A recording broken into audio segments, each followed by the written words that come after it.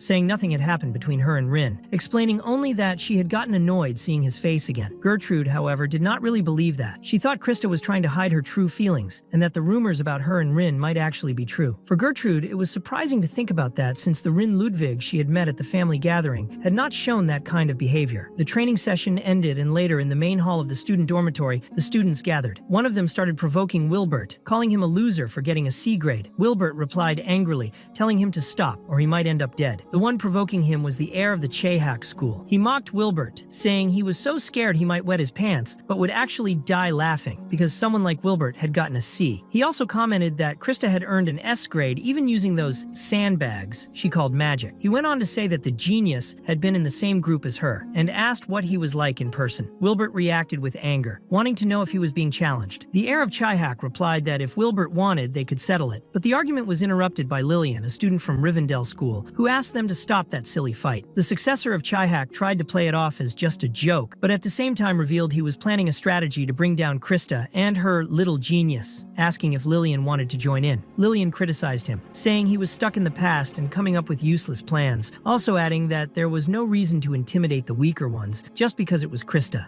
He insisted it was only a joke, but Wilbert firmly declared he would take both of them down on his own, and that if the other tried to interfere, he would be the first to fall. After that argument, Wilbert went to his room full of anger, questioning what Rin had done to deserve so much attention. He remembered that Rin had worked as Professor Skow's assistant for 3 years. He had not been chosen because of blood ties, but purely because of his skill, which Wilbert found almost impossible to accept. Meanwhile, Rin was in his room reading a book he had received in a mysterious way. The first part of the book told the story of Rin's life, while the second part explained magic and the combat styles he used. Rin wondered how anyone could know so much about his identity, and, if they did, why they had not made direct contact. He noticed it was already 11 o'clock, and decided it was better to turn off the lights before getting in trouble. Before sleeping, he picked up the diary he had received. He opened it without much expectation, but from inside it emerged a magical guide, a Ludian. It was a type of magical creature he himself had created, perhaps even in his previous life. Even so, Rin realized this Ludian was twice as large and much darker than the earlier one. Still, he noticed it had persisted for 300 years. He began to wonder what purpose, or whose magic power had kept it going. Then the Ludian landed in his hand and revealed the progress of his unique magic. It was at 37%. Next, a large amount of information appeared before him. Rin quickly understood it was the result of his research in his previous life, the project to reach the level of a sage. He had believed he had failed, but seeing the 37% proved that the path he had taken had not been wrong. If he kept going, he might reach the truth. The sudden appearance of this hope cheered him up so much that he completely forgot to worry about who might have sent the book, which could end up being a problem. The next morning, he was already prepared to continue his research. That day was rainy. For Rin, it was a little strange, since in the south, it usually rained when it was hot, while in the north, it rained when it was cold. Even so, he went straight to the battlefield. This place was used by students to practice their magic freely. The dormitory supervisor had explained that the field was designed to allow the use of powerful spells without any risk to the surroundings, since it was surrounded by high-level magical barriers. This way, students could cast spells without worrying about environmental damage. To enter, he just had to use his student ID. Since there were 30 empty rooms at that time, he could choose anyone. Upon entering, he requested a sturdy target for practice. A small cyclops appeared before him. Rin quickly analyzed it and concluded it was about 2-star level, which he found acceptable for training. Then he remembered a specific spell with the property of twisting molecules and decided to try practicing that rune. He began by drawing a magic triangle, the U rune, but his magic circle quickly fell apart. He admitted to himself that it did not work with 1st-star magic, so he tried again, this time with a 3-star spell. The runes began spinning at extremely high speed, creating a massive explosion of particles in the air. The cyclops was not hit directly, but when one of those particles touched it, its body began to glow. Wilbert, who was passing nearby, saw the scene and frowned, thinking that magic was trash. He noticed that flame spells were usually noisy, and seeing how quiet this one was, he concluded Rin was probably going to fail. He even thought the rumor about Rin being Skow's assistant was probably fake, but when he turned to leave, he realized the Cyclops had simply dropped dead. Rin, for his part, did not celebrate much. He looked at the Cyclops' body with its head destroyed and scattered on the floor, as if it had imploded from within. He knew that rune had the property of penetrating the target's body and melting it from the inside, but the spell had taken about 30 seconds to work on a 2-star monster. He concluded there might be issues in his mathematical theory, but he also felt he still had time to improve. It reminded him how exciting magical research could be. Ludian then processed the experiment's data, adjusted the mechanical theory, and changed the symbol to another rune. Rin realized that Ludian not only detected magic around it, but also summarized and recorded the research conducted, working like a walking diary. His progress rose from 37 to 37.1%, probably thanks to the improvement in the mathematical theory, but he decided not to think too much about it for now. Suddenly, he was hit by a gust of wind. It was only Wilbert, the newcomer, using his magic to cut down all the creatures trying to approach. Rin watched calmly and concluded that Wilbert was not bad, but also not anything extraordinary. He felt there was something strange about that boy. Later, during the next class, Professor Owen explained the process of casting a spell. First, you had to set up the magic circle, then inscribe the runes, and finally do the mathematical calculations. calculations. Owen emphasized that the hardest part was the calculations, since any mistake could cause a disaster. To prevent students from turning into charcoal, the great archmage Rin had created a formula known as Rin's discriminant. Owen said that the day's exercise was to use the discriminant to solve a problem. They would have 10 minutes, which he claimed was enough even for little monkeys like them to figure it out. Rin, hearing that, wondered who had passed along the formula he had created. He remembered 3 disciples who had been terrible at calculations, not even able to add properly. Then he thought of one person in particular, that stubborn child, who called herself his disciple, Torina, who had always followed him. But he reflected that it seemed impossible, after all. More than 300 years had passed. While he was lost in these thoughts, Christa nudged him. Rin already guessed she might want to ask for help, but she simply said she was the great heiress of the Warden family and obviously didn't need his help. Even so, Professor Owen's serious gaze was so intimidating it almost made her panic. Embarrassed, Christa said she wouldn't speak out of turn again. She then handed him a very elegant wooden box. Inside was a cookie, or at least that's what she claimed. She boasted about the gift, but when Rin opened the box, he found only charcoal. He looked at it in confusion, wondering if it really was a cookie or if she had used mud instead of flour. Of course, Christa was furious, started yelling at him, and almost got a more serious scolding from the professor. Meanwhile, in the classroom, the students were talking about the great archmage Rin, saying he had been a true genius, a god of magic. Rin started getting embarrassed, and Christa noticed it. She asked why he was so shy. She figured it was because of the cookie she had given him, thinking he would fall for her. But she didn't realize Professor Owen was right beside them, watching. Owen commented that for someone like her, she actually knew how to defend herself, and asked if she wanted to join a special class. Christa immediately replied that she didn't want to. Later, the students were choosing the clubs they would join. Christa confidently declared she would go to the Magic Volleyball Club. She said that descendants of magical bloodlines had the duty to uphold the dignity of that sport in the magical world. Rain found it very strange and wondered what dignity had to do with volleyball. He said he would look for something more interesting and took his leave. Delataine offered several clubs created for exchange and competition among students. There were clubs like combat magic, fire attribute magic, and festival magic. These clubs were formed by students with common goals and received funding for their activities, as long as they had the approval of a faculty advisor. This system allowed students to pursue research outside of class. Even so, Rin couldn't really focus because of Christa. She insisted that everyone from a magical bloodline needed to join the Magic Volleyball Club. Rain said he had never heard of such a rule and explained that his father wouldn't interfere with his choice. Gertrude appeared, insisting that magic volleyball was important to uphold the honor of the lineage and that he should participate. But Rin replied that it wasn't mandatory. He said he found the Magic Sculpture Club or the local Magic Development Club more interesting. He remembered how in the past people fought just to survive, but now the world was more peaceful, letting everyone do what they liked. He also thought of Lista, who always hoped he would transform and protect those lives. Even so, Rin completely ignored what they were saying and decided to check out the local Magic Development Club. Gertrude wondered if he even realized that joining the Magic Volleyball Club was an essential part of high society gatherings. She remembered Gloria from the Ludwig family, who competed for over 100 years against the Page family. She also thought about how the eldest daughter of the Page family had disappeared after a certain event. For her, if the Ludwig family weakened, it was time for the Warden family to lead. Excited by these ideas, she turned to Christa, but it was obvious Christa had decided to follow Rin. They arrived at the local Magic Development Club and noticed there was already an argument going on. Logan was saying the strong took everything, claiming that was the rule of the clubs. He demanded they hand over the room, saying it would be useful for him.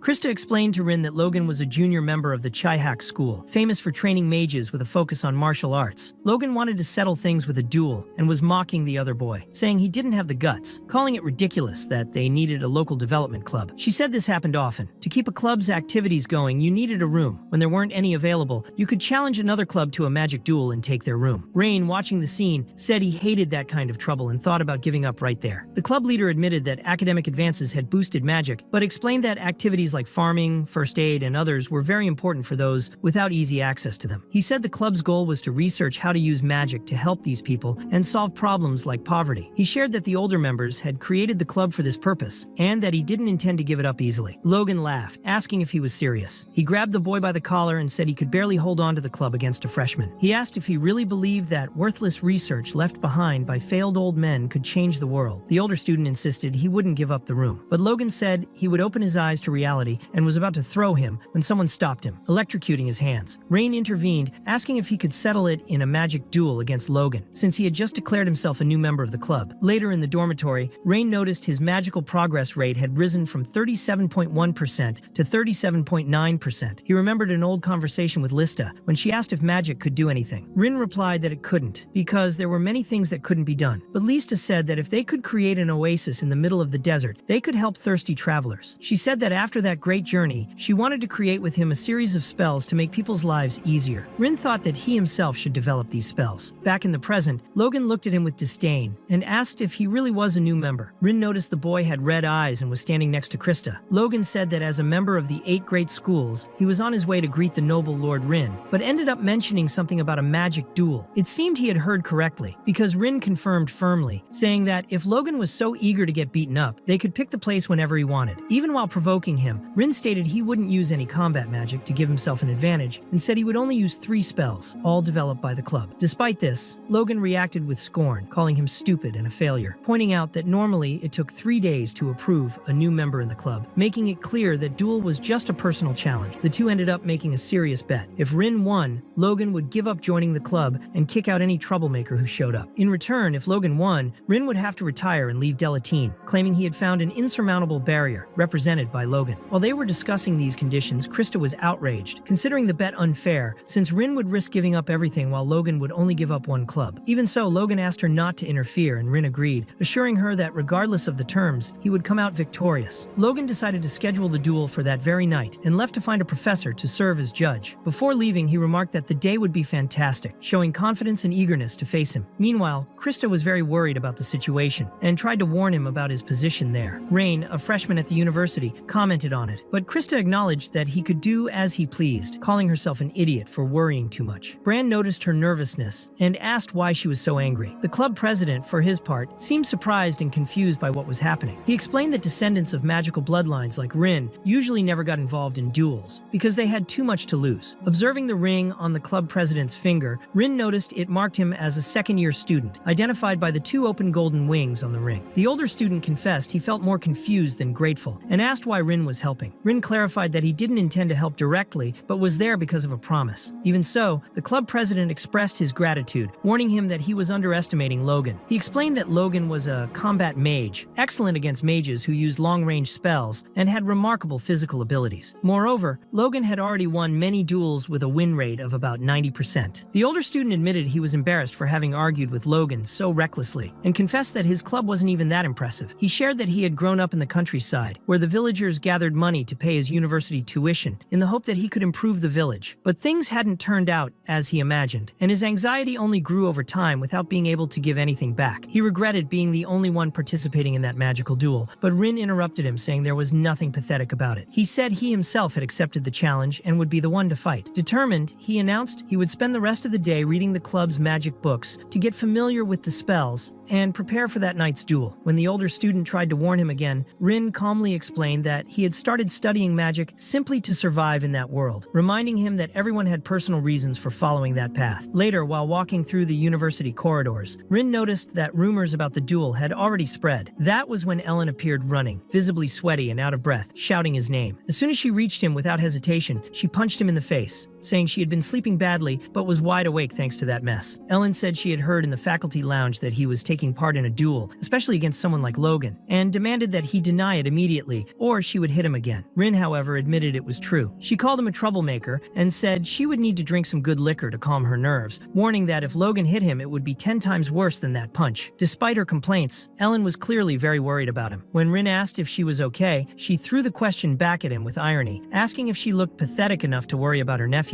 Yes, she really was. Ellen said Rin would only come to his senses after getting beaten up. She stormed off angrily, making it clear that despite everything, she was worried about him. Rin apologized, admitting he hadn't realized it was something he shouldn't have done, but promised he wouldn't bring shame to the Ludwig family. He was determined to win. Even though she was upset, Ellen commented that in the worst-case scenario, it could end in expulsion, but that was fine. She was especially angry at those who laughed in Rin's face, treating him like he was worthless. For that reason, she declared that since he had started that fight, he would have to win in the name of the Ludwigs, and promised to make sure he gave Logan a lesson. Rain, hearing that from his aunt, smiled in satisfaction. Later, at the scheduled time for the duel, everyone was ready. There was a crowd gathered to watch, just as Rin had suspected from the start. He thought that was Logan's real intention, and promised himself he wouldn't disappoint Ellen. The entire academy had turned out to see the fight, saying that the useless noble would face the brute from Chehak. Even Owen went to watch, and when Caroline asked whose side he was on, he said he didn't care about status or lineage. He just wanted to see who was stronger. The duel judge, Tion, introduced himself and declared that the fight was officially sanctioned by the school, making it clear that the loser would have to accept the winner's conditions. The two got ready to take their first steps in the duel. Logan, to everyone's surprise, took off his entire uniform, with the crowd commenting that it was overkill and that he would crush poor Rin unnecessarily. In the audience, someone in a hood tried to hide, but Gertrude noticed it was Christa. She commented that she hadn't gone out of worry, but to see Rain get beaten up. Caroline watched everything carefully and thought that magic students took a long time to cast spells,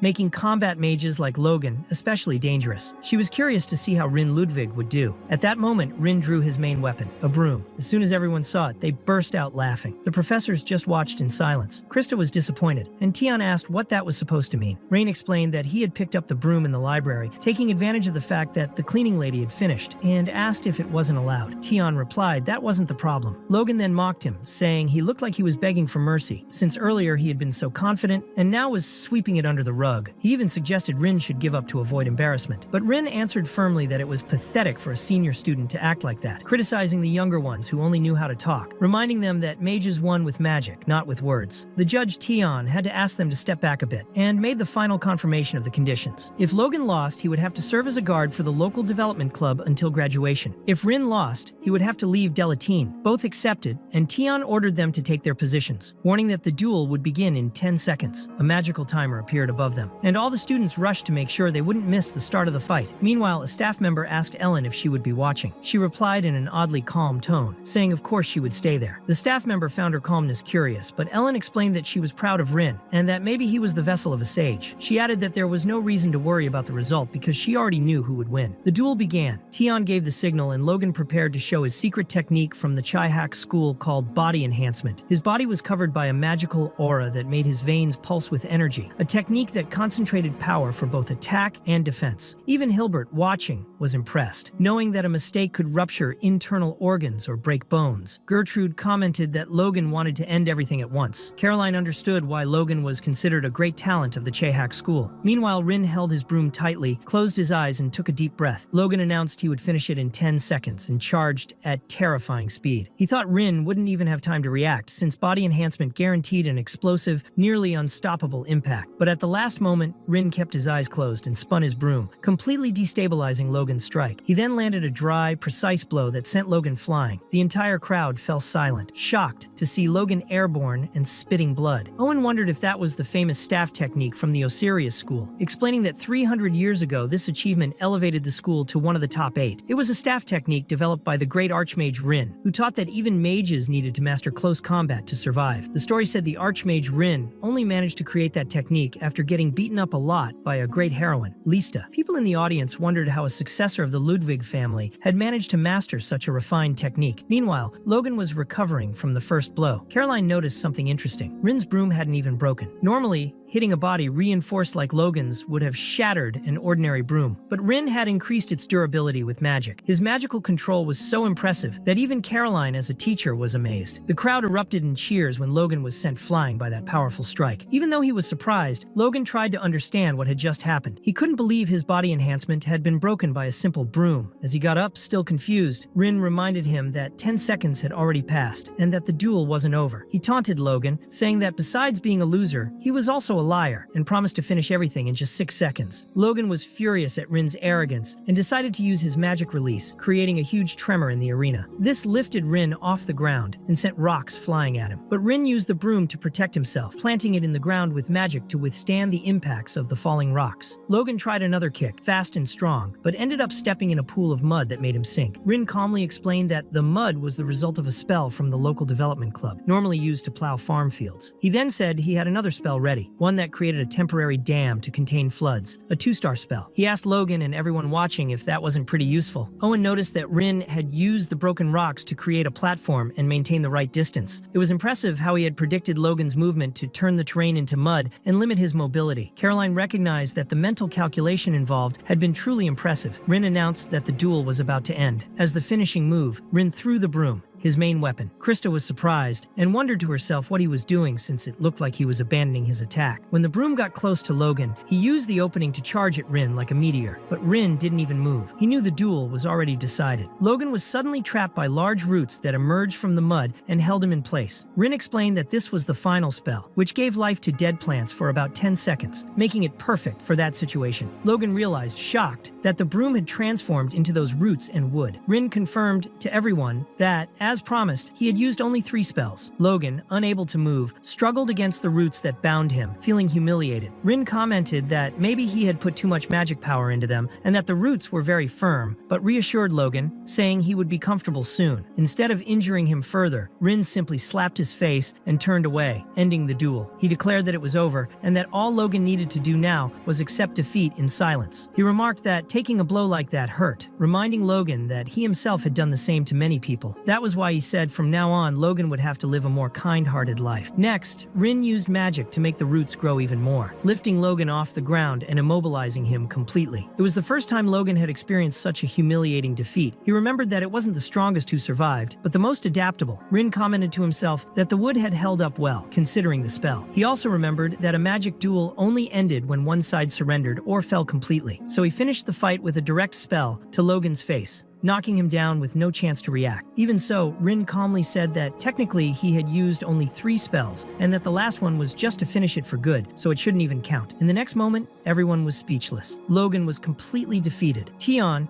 with a satisfied smile, declared Rin Ludwig the winner of the duel. Christa couldn't hide her pride. The professors were impressed, and the leader of the local development club approached to thank him personally. He wanted to know how he could repay such help, but Rin simply asked what he was talking about. He said the 3 spells he used belonged to the club itself, and that he could feel the love and effort in them. Even if they still needed improvement, the spells showed the hard work of the older members. Rin asked for only one thing, that the club keep creating many useful spells for local development, so many that he himself would no longer need to intervene. The older student was moved by his words and thanked him deeply, bowing to Rin. As he left, Rin wondered what Lista would have done in that situation. He chose not to think too much about it, because he knew he wasn't a hero. But even so, he believed he had managed to keep a little of his own dignity. The useless noble had defeated Logan from Chihak, something many refused to believe. In Logan's dormitory, some said it had been rigged or that he had lost unfairly. When Logan finally stood up after being treated, he found Owen beside him. Owen asked how he felt about tarnishing the school's name. Logan realized he was really in trouble. He almost cursed at Owen, but Owen reminded him to call him Professor in there and ordered him to take a break. He said that if he kept going down that path, he would end up getting beaten to death by the elders, and that he needed to stop pretending to be a genius. Finally, he asked if Logan even knew who Skalje was. The students talked among themselves about how that old professor had kept Rin as an assistant for 3 years. They said the fact that Skalje, known as the Heartless, had kept Rin around for so long was proof of his genuine skill. Many bet he would certainly become a big name in the world of magic. Some thought Logan should try to approach him and build some kind of connection. But Logan rejected that idea with contempt. To him, Rin was a disgrace, and he swore that next time he would crush him without mercy. Owen listened to all of it and asked if Logan was stupid or blind for failing to realize anything, even after all that. He reminded him that he had been beaten in hand-to-hand combat, the very thing that was supposed to be his specialty. The most curious thing was that the person who had observed Rin most closely during the fight was Logan himself. But if that was the only conclusion he could come to, then he could do as he liked. Still, Owen reminded him that he had lost the duel and needed to keep the promise he had made. Logan admitted it without arguing, simply saying that he hadn't been intimidated by Rin. Meanwhile, the story shifted back about 15 minutes before the duel, when Rin was in the Central Library of Delataine, the largest in the Empire, famous for its vast collection of historical books. He found it strange to have received biographies and diaries about himself to read. At that moment, he was examining other books, such as The Life and Achievements of Kais the Palace Archer and The Book of Pride, the Dragonfire Priestess. He remembered a bet he had made with Pride about 300 years earlier. She had proposed comparing the length of their biographies to see who would have more recorded achievements. Rin had questioned why she even cared about a ranking made by people they didn't know, but she replied by asking if he was afraid of losing. Rin accepted the bet, confident the result would be obvious. At that time, Lista, who was training nearby, joined the conversation and said she would bet on Rin. Pride commented that she always bet on him, but Lista explained it wasn't favoritism. For her, it was a logical choice. Lista was aware that her bloodline gave her a very short lifespan. Even though she was the oldest of the group, she wouldn't live very long. Pride didn't expect to live long either. But Rin was young. He would have much more time and many more stories to tell. That was why Lista said she really wanted to read his biography one day. Remembering that, Rin felt a heaviness in his chest. In the end, he had been the first of the group to die. Pride won the bet but he noticed that Keyes' biography was only a little thicker. Keyes had become known as the Saint of Archery, founding the famous drunken archer school, which emphasized shooting while drunk, and he had many disciples. Rin was surprised to learn that Keyes married a noblewoman 20 years younger and had descendants. He seemed to have had a happy life. Next, Rin picked up Pride's book and noticed there were no records after the year 1168. It was said she led the Republic as the Dragonfire Priestess for a long time, but then disappeared without a trace, being presumed dead since she hadn't been seen until 1200. Rin wondered if someone like Pride could really have died quietly, changed so much as to vanish without a trace. But remembering her, he concluded that was impossible. He knew her too well to believe that such an intense and determined woman would die alone and silently. If she had disappeared, something very serious must have happened. Lost in these thoughts, Rin was gripping the book so tightly he nearly crushed it. He realized that wouldn't help much and decided to look for something about the Republic. That was when the librarian appeared and recommended a book, saying she had noticed his interest in the group of heroes. He thanked her for the suggestion, but saw that it wasn't on the original list. It was the book of the Ash Mage, Torina. Torina had been his student, and Rin was touched to see the book about her. He wondered if that girl had really become a shaman, remembering that shamans were among the highest ranks of witches, people who commanded spirits. Not just anyone could become one. He also noticed her lifespan dates, from 1094 to 1413, which surprised him. He hadn't known anyone could live that long. Rin decided he would look for books about the Republic later, but he knew he had an obligation first, the duel. Although it did not interest him much, he was going to do it since he had promised, so he asked the librarian to hold the book for him. She explained it would be hard to reserve it for long, but Rin said he would be quick, promising to return in 15 minutes. After defeating Logan, Rin went back to the library. The librarian, Karen,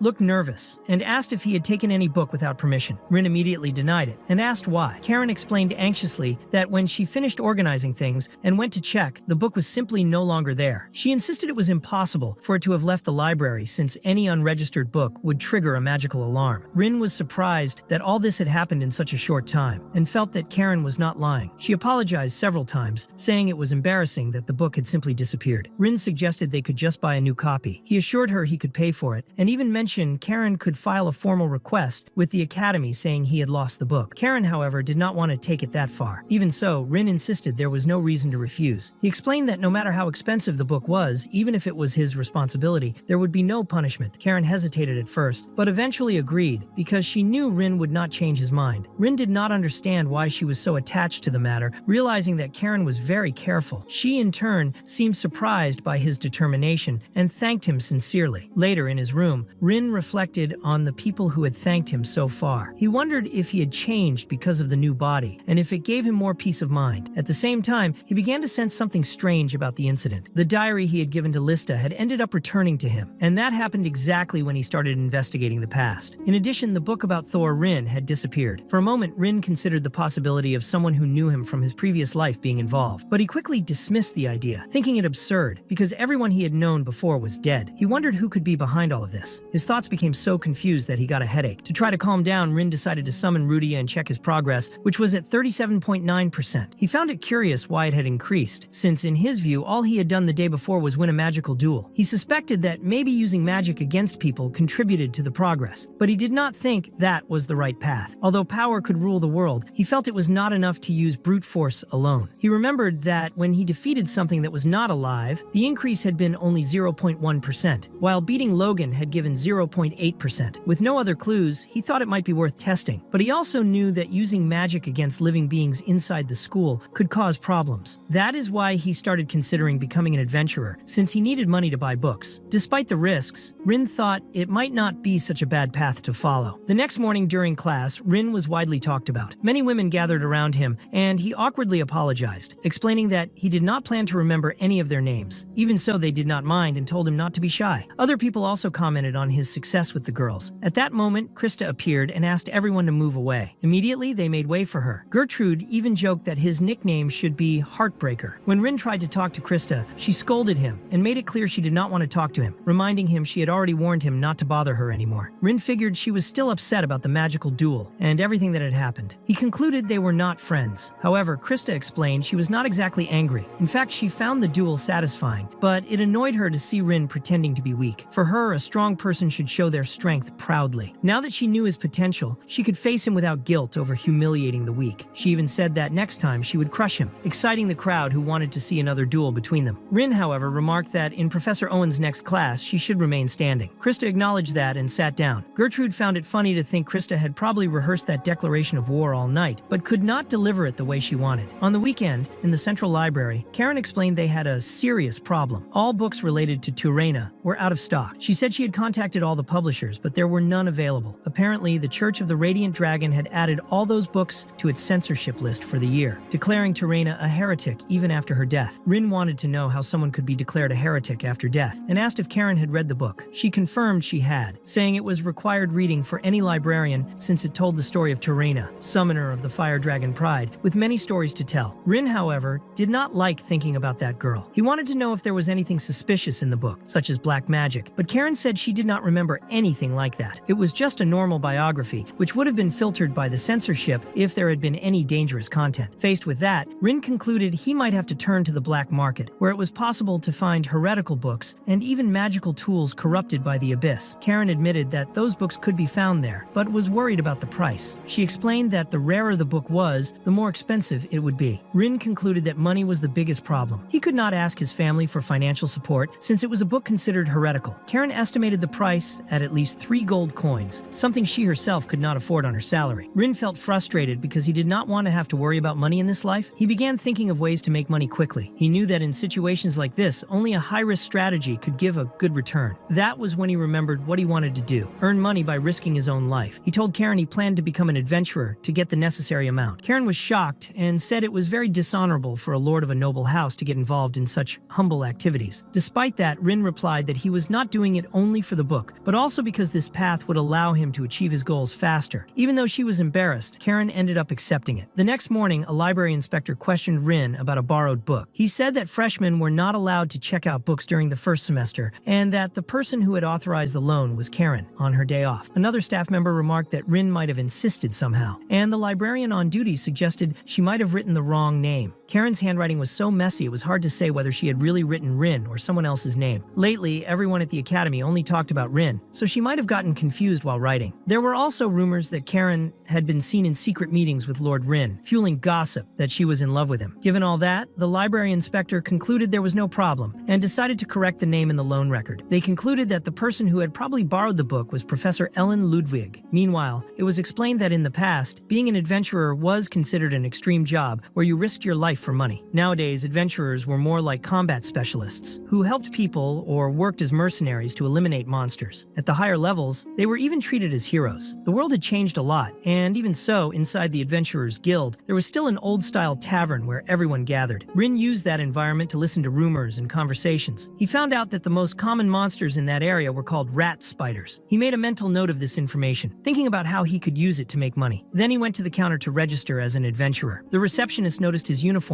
and asked if he was from Delataine. When he confirmed it, Rin handed over his student ID. She explained that for people from Delataine, identity verification was quick, and the registration would be ready in just 10 minutes. When she saw the surname Ludwig, the receptionist was surprised that a noble would register as an adventurer. Rin just wanted to know what else he needed to do. The employee explained that he only had to fill out the form and sign a special clause for nobles. This clause exempted the guild from any responsibility for problems that happened during the adventurers' activities. Rin was curious and asked if anyone had tried to hold the guild responsible before. The receptionist said there had been cases about 100 years ago which justified the existence of the clause. A short time later, his registration was complete. He received his Iron Rank Adventurer badge. The receptionist explained that the guild's ranks were Iron, Bronze, Silver, Gold, Platinum, and Diamond. Combat experience and individual skills determined the ranking, and they were constantly evaluated based on the missions completed. Rin understood the basics and decided that was enough for now. He left thinking that now he could collect rewards for exterminating monsters and expand the scope of his activities. He checked that he had only 44 silver coins, so he decided to start hunting rat spiders, since they paid 2 silver coins per creature. Given the low price, he figured they were relatively weak enemies. Then he set off for their next known habitat. Rin headed to a nearby town at the base of a large peak and noticed how much the place had changed since the last time he was there. The streets were full of merchants, and there was a lot of movement. He also noticed there were no more dragons around, which explained why the monsters had gotten out of control. He reflected that the stone steps led to the old sanctuary of the fire dragon and noticed the place was well preserved. He remembered how hard it had been to climb those stairs the first time, but he was glad to see that Pride's hometown remained safe. Rin stretched, determined to exterminate all the pests in that land. That was when an adventurer approached him. She noticed he was a mage, saying there was no point in trying to hide it, since she could see it clearly. Rin shot back that he was not hiding it, and that his uniform made it clear who he was. She chose to change the subject and asked him to join her party, saying they needed a mage. She introduced the members of the group. The big guy behind her was Bart, a silver-ranked tank. Rin was impressed by his size, thinking he looked more like a golem than a human. She thought that was cruel, and explained that Bart was very tough, but had a gentle heart. Behind her was Sammy, an apprentice priest. She herself introduced herself as Rem, a talented archer who was confident everyone would do their best on the mission. Rin, suspicious, asked if they were some kind of criminal gang that tricked rookie adventurers, or even a human trafficking group. Bart glared at Rin threateningly, but ended up crying instead. Rem was embarrassed and asked him to stop, saying it was not the first time they had been misunderstood. Rin wanted to understand why they wanted him in the group since he was only iron rank. Rem explained that she did not care about rankings, and that she could judge people by looking at them. She said he seemed strong right away, which reminded Rin of Lista. Sammy also commented that Bart could not stand the thought of seeing Rin going alone down a path full of monsters. They explained that many young students ended up in accidents trying to earn money in those dangerous areas. Even so, they said they would not force him to do anything, but it would be safer for him to have company. Rin thanked them for the advice, but chose to go alone. Rem regretted it, saying it was really a shame, but there was nothing they could do. She reassured Bart, saying he would be okay. Then the group decided they would exterminate the rat spiders on their own, since they had found their habitat and could profit quite a bit. Soon after, however, Rin changed his mind. He thought it over and said he could be the group's mage. It was typical of him to change his mind like that. That was how he ended up joining them for the rat spider extermination mission. Later, together, they found the first of those monsters. Rem explained to the group that those were very timid creatures that normally did not appear in front of humans. The marks on the trees were a sign that rat spiders were nearby, since they made those characteristic scratches. Bart asked if it was okay to split the profits equally, and Rem replied, of course, it would be fair. He also wanted to know if that was Rin's first adventure, since he seemed to know the creature's behavior. But Rin admitted that, in truth, he knew almost nothing about them. It was then explained that rat spiders were creatures with a rat's head and a spider's body. The colonies were organized with a queen, soldiers, and workers. The workers were omnivores, feeding on trees and smaller pests, but the soldiers attacked humans. The queen rarely appeared on the surface. The most common strategy for adventurers was to eliminate only the soldiers and ignore the queen since she stayed hidden underground. Rin asked why they left the queen alive instead of exterminating everything at once. Bart explained that the queen was much more powerful than the regular soldiers, and capturing her would require a large-scale operation with many well-prepared adventurers. That was why they usually limited themselves to eliminating only the soldiers that threatened daily life. Rin imagined that if it was so hard to capture her, the payment must be very high. But Rem warned him not to even think about it, because the queen was dangerous even for high-level adventurers. After some time searching, Rem found the rat spider's nest. The creatures were attacking a poor horse. Without hesitation, Rem fired arrows with precision, while Bart attacked with force, decapitating the monsters. During the fight, other adventurers began to approach, and Rem urged Bart to hurry so they would not lose the prey to the newcomers. Rin watched all of it and felt a bit useless. He asked if not fighting would change anything about the profit split. Sammy explained that Rin's role there was simpler, lighting the campfire, preparing water to drink later, and helping around camp. In fact, they had never planned to let him fight for real because they were worried about his safety. Sammy said they usually did this to help others, just like they had done for him when he joined the group. Bart and Rem did not think about profit, but about protecting and welcoming those who needed it. Even though they earned little doing it, they kept at it simply because they thought it was the right thing to do. Sammy said that with them, he felt something like God's love, a genuine solidarity that could not be explained by religion alone. It was the desire to help one another. He mentioned that adventures with Bart and Rem were truly fun, and that his heart felt lighter traveling with them. He apologized for talking so much, but Rin said it was no problem at all, and that he agreed. He really thought it was great traveling with that group. Then Rin remembered Torina, the one who used to travel with other adventurers. Curious, he asked Sammy if he knew anything about her. Sammy confirmed that he did, saying it was impossible not to know her story. Rin wanted to know if it was true that Torina had been declared a heretic. Sammy replied that it seemed to be the case, although it was hard to be absolutely sure. But before they could talk more, one of the adventurers shouted after spotting a gigantic creature. Suddenly, everyone panicked as they saw the rat spider queen on the surface, something extremely rare. It was a huge, ferocious, murderous monster, ready to devour anyone it found. No one could believe what they were seeing, since it was insane to see the queen so exposed and furious, threatening to kill them all without mercy. Rin wanted to know why that gigantic creature was there. It was much larger than any normal queen, with no known record of anything like it. Rim explained that it had happened because she had been alone for too long. The queen was furious and let out a roar so loud it stunned everyone. Those who could run fled immediately, but Bart warned it was unsafe to turn their backs on her. All the other rat spiders turned toward the queen. Sammy realized the danger and suggested they retreat, explaining it wasn't just the queen that was a threat.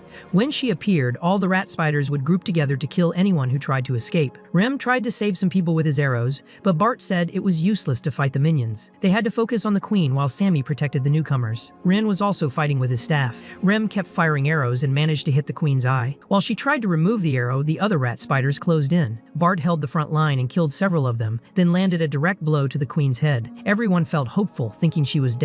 However, something strange happened. A black liquid began to corrode the axe blade. Rin shouted for Bart to get out of there, warning that touching that liquid would be fatal. The black liquid spread over the queen's body, and she was still alive. She pulled the axe from her head and began devouring her own offspring to regenerate. She grew even stronger and made Bart her next target. Bart didn't have time to escape. His arm was caught in the queen's massive jaws. Even with Rem shooting arrows into the creature's face, she wouldn't let go of him. An army of rat spiders used the situation to climb over her body. Meanwhile, Ren froze, recognizing it as devouring black magic. He had seen it before and knew it was what had killed him last time. He began to suspect a black mage was nearby. Sammy snapped him back to reality. Rin understood he had to act, since no one else could fight. Even afraid, he looked at the state of his allies and thought about the bounty for killing that queen. Sammy said it would be worth about 20 gold coins. Rin thought the price was fair and decided to fight. He threw his staff at the queen, blasting several of her legs apart with a second circle fire spell. Next, he used lightning magic to create a flash bomb, blinding the queen and the surrounding rat spider soldiers. Using wood magic, he launched Bart and Rem away to protect them. Then he asked Sammy to take good care of everyone, saying he would handle the queen himself. He warned the other adventurers to rescue anyone who could still be saved. The queen, even with a leg torn off by the explosion, regenerated the limb immediately. Ren realized that losing body parts meant nothing to her. He decided to change tactics and cast explosive spells on the surrounding soldiers. He created small firebombs dense enough to explode violently on contact. Then he tried to prepare a third circle fire spell, but was interrupted by a strike from the queen's leg. He knew there was no guarantee of success with a 3-star spell, so he decided to assess the enemy. He used Belquerius to see the energy around the queen and noticed third circle black magic there. He understood that this wasn't the work of just any black mage. His body wouldn't withstand the black poison. Belquerius wouldn't be able to block it. He knew he would need to use a 4-star spell, even at the risk of his body collapsing. As he thought about how to solve the situation, Rem noticed his state and decided to act. She told Sammy she would be fine and returned to the fight, clearing a path for the others. Rin wanted to retreat but saw the queen killing her own offspring and throwing them as projectiles. He fell from a tree, nearly breaking his arm, but managed to protect himself by raising a stone wall. The queen was enraged and focused on killing him. The next moment, one of Rim's arrows hit the creature's eye, saving Rin just in time. She told him she was still standing and ordered the queen not to ignore her. The creature charged at Rim, who told Rin not to worry about her and to focus on using his own magic. Rin realized she could handle herself. Rim fought well and managed to knock the queen down temporarily. She asked him to watch the rear. Rin understood he needed to stay calm and hid behind the stone wall, ready to keep fighting. Rin wanted to cast his most powerful spell without being noticed. He knew the black mage couldn't realize he was using that power, so he started by focusing on a 3-star spell. Meanwhile, Rem was already exhausted, dodging the queen's constant attacks until she was thrown aside by another violent blow. Sammy tried to help her the whole time, but the adventurers warned it was too dangerous. Rin kept pushing himself to the limit, coughing up blood just to maintain his concentration.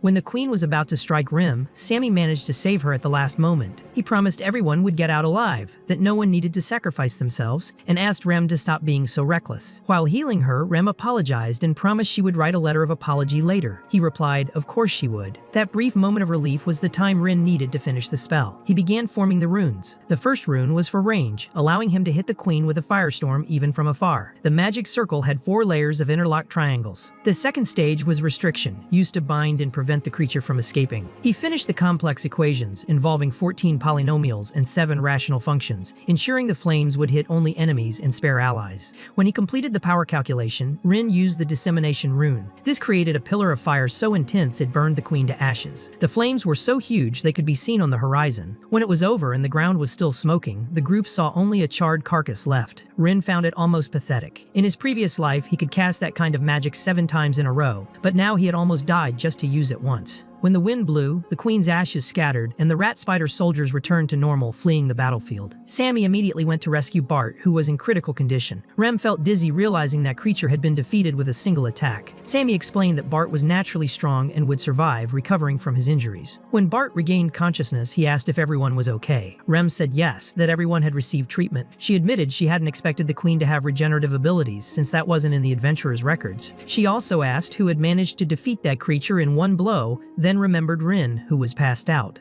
Sammy assured her he would be fine, explaining he had suffered magical overload, using up all his mana and fainting. Rem wondered why he had hidden behind the rock before casting the spell. It seemed like he didn't want to be noticed. Unconscious, Rin remembered something important. Back when the adventures of the hero's party were being documented and shared, he had asked not to have his name included. They said he hated the group, but Rin replied that wasn't it. He explained he was different from them. He wasn't a hero, didn't carry any glorious destiny like Keys and Pride, nor did he have a grand mission like Lista. He had only joined that journey out of curiosity by chance, and didn't feel worthy of being called a hero. In that memory, Keys just ruffled his hair affectionately. Pride told him to stop with the cute stuff. Lista asked if that was really what was bothering him. Rin replied it wasn't worry, just a logical conclusion. But Lista said it didn't matter what he said. He was part of the group and didn't need to think about sacrifices. He just needed to do what he thought was right, because the world already recognized him as a hero, a member of the legendary Arkema party. Back in the present, Rin woke up on Bart's back. Still confused, he asked where they were, and Rem explained they were on their way to his school. He felt pain all over his body and thought he might have overdone it. Even so, he was glad they hadn't been found by the Black Mage.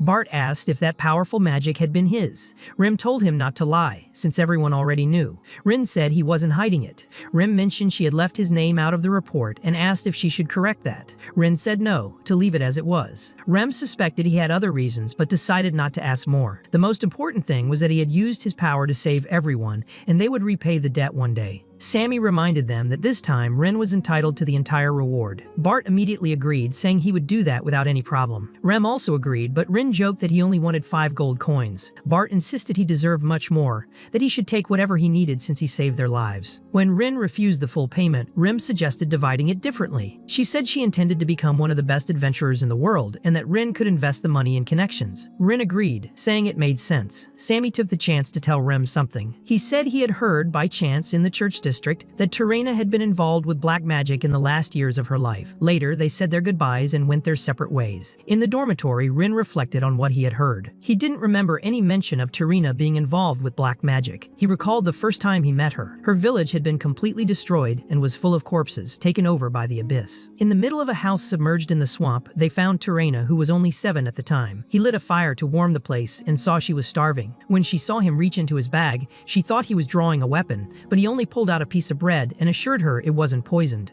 Later, the rest of the group arrived, guided by the smoke from the fire. Torina could barely eat, and Rin asked if she planned to die like that. She explained that everyone was dead. Her family, her friends, everyone was gone. Rin asked if her village didn't have contact with the rest of the world. He himself hadn't even known a place so remote existed. Maybe now she was the only one who remembered that village and those people. It was a lonely life, a destiny forgotten by everyone. Rin knew that if Torina died, that village would disappear without a trace. But Torina said she didn't want that. So Rin insisted that she eat. Even if she didn't want to, she needed to eat to survive and to carry the memory of all the people who had lived there. It was something only she could do. Even crying, Torina began to eat. From that day on, she followed him everywhere. Torina was a child with a talent for magic, able to draw runes on scrolls with ease. Even so, Rin never intended to turn her into a great mage. What he taught her were just basic spells, enough for her to survive on her own. Even so, he ended up becoming her teacher. Torina learned everything with dedication, without complaining. She practiced putting out small fires with water magic, using earth magic to rescue people in danger, and other useful spells to help others. At one point, Pride asked Rin if he liked her. He didn't want to admit it, but he liked being a teacher. He thought it might be sympathy, compassion, or maybe a kind of affinity for seeing her in a situation similar to his own in the past. The day came when they had to leave Torina at the church.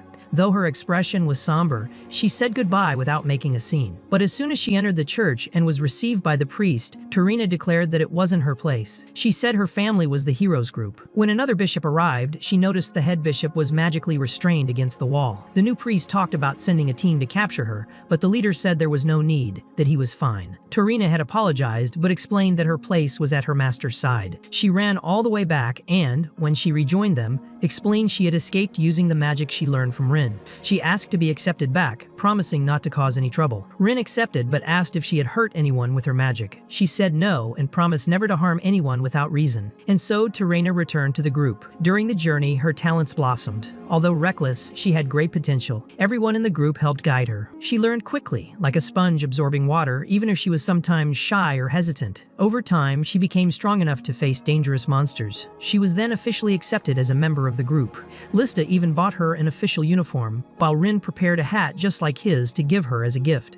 To earn the hat, Torina had to pass a test and, with great effort, managed to steal it from Rin as agreed. As their journey neared its end, in the battle against the Abyss, Torina was already strong enough to help, but Rin disagreed with her joining the final fight. Rin argued she had the skill to fight, but Lista sided with Rin, saying it was too dangerous for her. The others also silently agreed. Torina protested that it wasn't fair to be left behind. Rin explained it wasn't that. He said the enemy they would face was too dangerous and that the four of them had started that journey, so it would be the four of them who finished it. He promised he would return to teach her more magic. Torina agreed and said she would wait for them. That's how their adventures with her ended. Rin reflected on all of this and found it strange that, of all things, Torina might have gotten involved with black magic. It was suspicious that the books related to her had been added to a censorship list that year. He was thinking about this when Rudin showed up, reporting he had increased his own progress from 37.9% to 39.9%, wondering if killing rat spiders had boosted his experience by 2%. He knew he still had a long way to go. Flipping through Torina's biography, Rin found a drawing of himself with the words, "The most amazing master in the world," written underneath. Meanwhile, in the ruined field where they had fought the rat spider queen, two black mages were among the bodies of the dead adventurers who had been left behind. One of them was furious, vowing revenge on whoever destroyed his masterpiece. But the other said there was something more important than revenge. They first needed to report everything to Torina. The next morning, everyone was praising Rin wherever he went. But he simply headed to the Magic Club for local development, which was now packed. The number of members had grown a lot. Jaewon introduced himself as the club president and thanked everyone for coming. He said he hadn't expected so many participants but was happy and ready to work hard with them. As he prepared to explain more about the club, Logan appeared. Jaewon called him over to sit, saying he'd arrived at the perfect time. The only free seat was next to Rin. With everyone gathered, Jaewon began to speak, full of motivation and a renewed mindset. Rin remarked that Logan really did keep his promises. Logan replied he was just following the rules of the duel. While Jaewon explained everything to the club's new members, Rin thought about how black mages still existed in those times. He wondered if he would be able to defeat another one in the future. He knew he currently had 12,564 magical power and 311 stamina. The biggest problem was his stamina. He needed to strengthen his body immediately and knew he couldn't just do random exercises. It would be good to have someone to guide him. At his side was the perfect person for that. Later, on the training field, Rin was doing planks, sit-ups, and push-ups under Logan's orders. Even though he wanted to punch him, he understood it was for his own good. Logan remembered the moment when Rin had asked for help with physical training. He thought it was strange, saying there was no reason to learn from someone who had beaten him, but Rin insisted he shouldn't hold a grudge. He explained that Logan was an example of the younger generation with a lot of experience in physical training. Logan argued that he had lost and deserved to be ignored, and he didn't want to embarrass his school by helping someone from another. Rin said he had no intention of mocking anyone and got straight to the point. Logan was strong, and he needed his help to train properly. Rin praised the fact that someone Logan's age was already in such good physical shape. He explained that having a strong body was essential, and that he didn't want to waste time doing exercises wrong. He preferred to have guidance from someone experienced. Logan admitted that maybe there wasn't anyone more qualified than him at the academy, but he refused, saying they were from different rival schools. It didn't make sense to help an enemy. Then Rin called his attention, holding a spell ready to cast. He showed that if he wanted, he could have killed Logan right there. He asked why he didn't do it. He said they weren't soldiers at war, but students. This wasn't a battlefield, it was a place of learning where everyone explored magic together. Logan was left speechless and eventually agreed to help him. When Rin finished the exercises, he was exhausted and couldn't get up. Logan admitted he was doing better than he expected, thinking Rin would have given up already. He told him to get ready for the next exercise, but Rin simply couldn't move anymore. Logan said it would be pathetic to help him up in front of everyone, but Rin replied that was nonsense. His muscles weren't just for show. If anyone complained, he should just punch them. him. Logan laughed, agreed, and helped him up. Owen was watching everything with a smile on his face, but the one who really caught them was Christa, who appeared asking what they were doing there, if they were fighting again. Both said they were just working out. Christa was puzzled and asked what they meant by working out. Logan explained that he had something to give Rin, purified magic water with magical protein. Christa thought it was weird and asked if he was really going to drink that, if he wasn't being tricked. Logan complained that she was ruining their nice moment. Then Owen appeared, saying she was always so noisy. They were surprised by his presence. Owen explained he had come to make an announcement and ended up seeing these little monkeys talking. He shared the important news. In Delataine, the educational philosophy was constant competition. Anyone who fell behind in the exams would be automatically discarded. They needed to be ready for that. Later, Rin reflected on the upcoming tests and made plans to prepare. But suddenly, Rudin lost control. A bright light filled Rin's room and he found himself transported somewhere else. It happened because his progress reached 40%. He confirmed the opening of a new mana circuit. Inside the mental barrier he created, within a 20-meter radius, the success rate for combining magic with unique runes and formulas increased by 33%, while magical power was amplified by 66. However, the mana required to cast it was 20,000, and he only had 12,564. Suddenly, Rin was back in his room, not fully understanding what had happened, but already thinking about the possibilities of that mental barrier. He knew that in the past, only 2 sages had mastered that secret technique. He thought it was incredible to have achieved something like that. Then he bandaged his injured hand and got ready to go to the black market. The weather was nice. The last few days had been so chaotic that he'd barely had time to think, but now he could enjoy a bit of peace. Then he ran into Bart, who greeted him, saying it had been a while since they'd seen each other. Rin replied it hadn't been that long, just a few days. Bart and Rim ended up grabbing Rin by the arm and dragging him with them. Rin asked where they were taking him so suddenly. Rim said that university students were busy and this was their only chance to all go out together. Rin complained that it felt like a kidnapping. Sammy explained it was to give one last command briefing on the rat spider subjugation. They couldn't leave the main hero out. Soon everything would be over. Also, the commendation would be granted by the Adventurers' headquarters. At the local branch of the Adventurers Guild, they were praised and recognized. They called Bart Black Iron Bart and Rem of the Drunken Archers. They acknowledged Rin as the eldest son of the Ludwig family. He found it curious and asked if that was really such a big deal. Rem replied that of course it was. Bart said that for Rin it might seem simple, but they had faced countless challenges to reach silver rank. They'd never thought they lacked skill until they faced that queen. At that moment, an archer approached the group. Roran was known as the Saint of the Bow, one of the 4 warriors with the title of Martial Star of the Emperor. He had been sent directly by guild headquarters, which impressed everyone. Rayoran introduced the group as the Rising Stars and explained that the Empire gathered the best warriors of the age, granting them this special title. Meanwhile, Rem was visibly nervous. Rayoran recognized her in the group and noticed she was the same girl who had left the dojo and dyed her hair, showing surprise to see her there as an adventurer. He mentioned it, but Bart, the group's leader, kept a calm tone and explained that even though they had defeated the mutant, they functioned as a team where everyone covered each other's weaknesses. That attitude impressed Raran, who praised their unity and said he believed Bart would soon reach platinum rank. While listening to all of this, Rin found it curious how Raran reminded him of Keys, not just in appearance but also in the way he spoke. At one point, Raran watched Rin carefully, saying he had seen that posture somewhere before. He eventually recognized that Rin was Ludwig's grandson, which impressed everyone since there really was a resemblance in the eyes.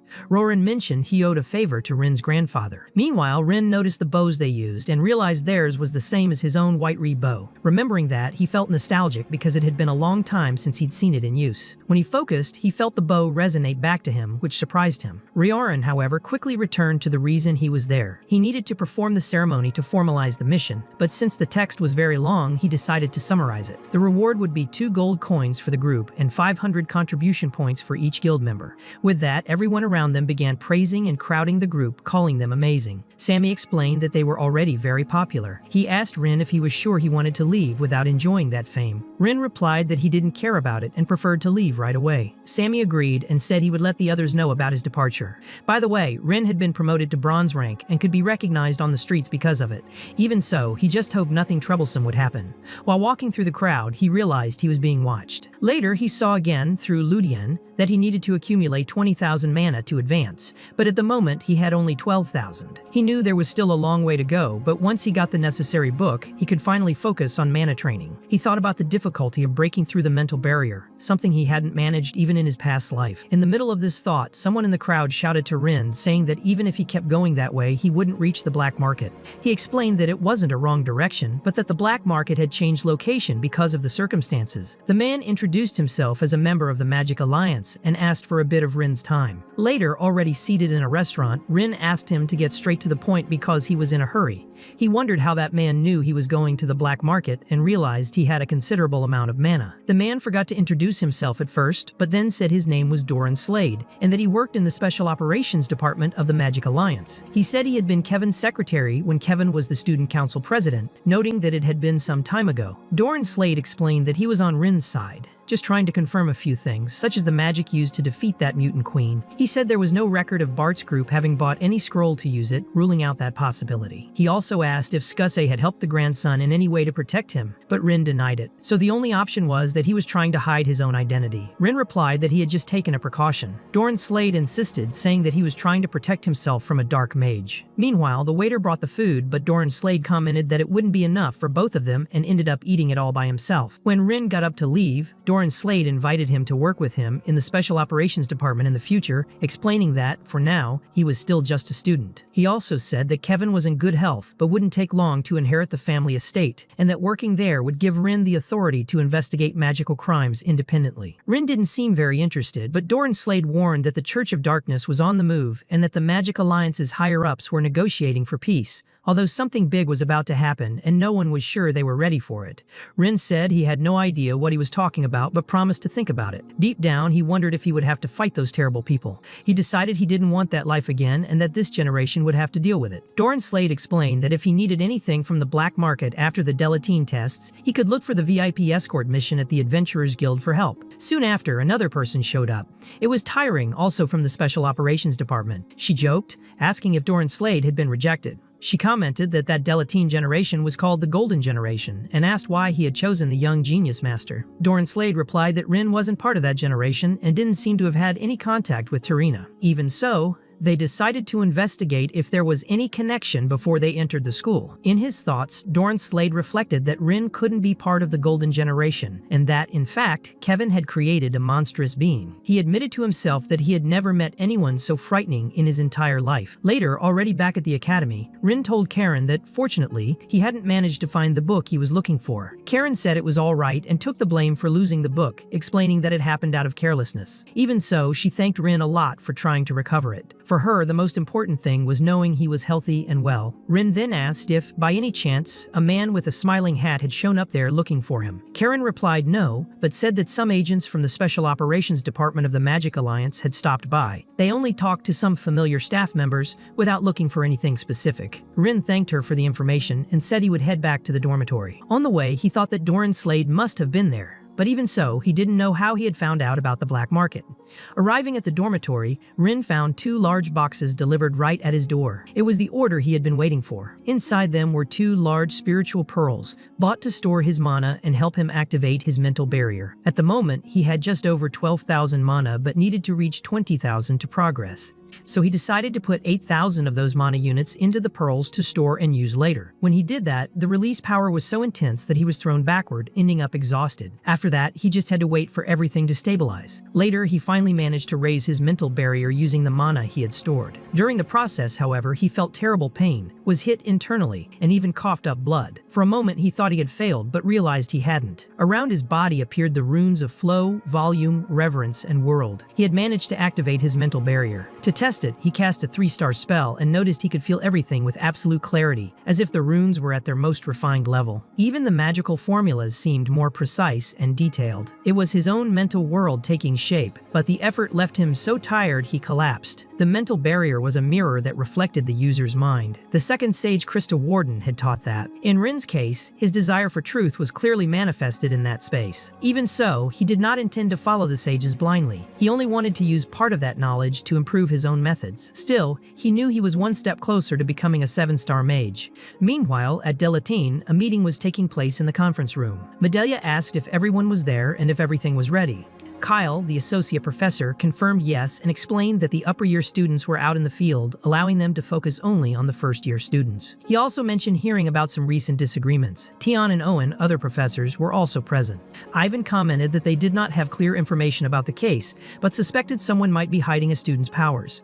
That comment made Ellen extremely angry. Caroline tried to calm her down, saying he probably hadn't meant it badly. But Ellen complained that Caroline was too calm. She was worried about the girl she had been training, thinking she could be the next victim after Logan. Meanwhile, Medelia was thinking about a student named Canessa. She thought Canessa should also be studying there and maybe could have been president of the Delataine Student Council, just like during the Page family's golden era. The head teacher Margina suggested they speed up the meeting a bit. Medelia then announced that the mid-year tests would begin that very day. In the next class, Rin was feeling a lot of physical pain from the heavy training. He suspected Logan had deliberately increased the difficulty to punish him even more. He also noticed that all his classmates were strangely tense and anxious that day. Christa explained to the class that they would receive instructions about the mid-year exams in the Great Hall, so everyone should head there. Rin found it strange since he was sure the tests were only the following week. Christa explained that the teachers and the headmistress had the right to change the dates at any time without notice.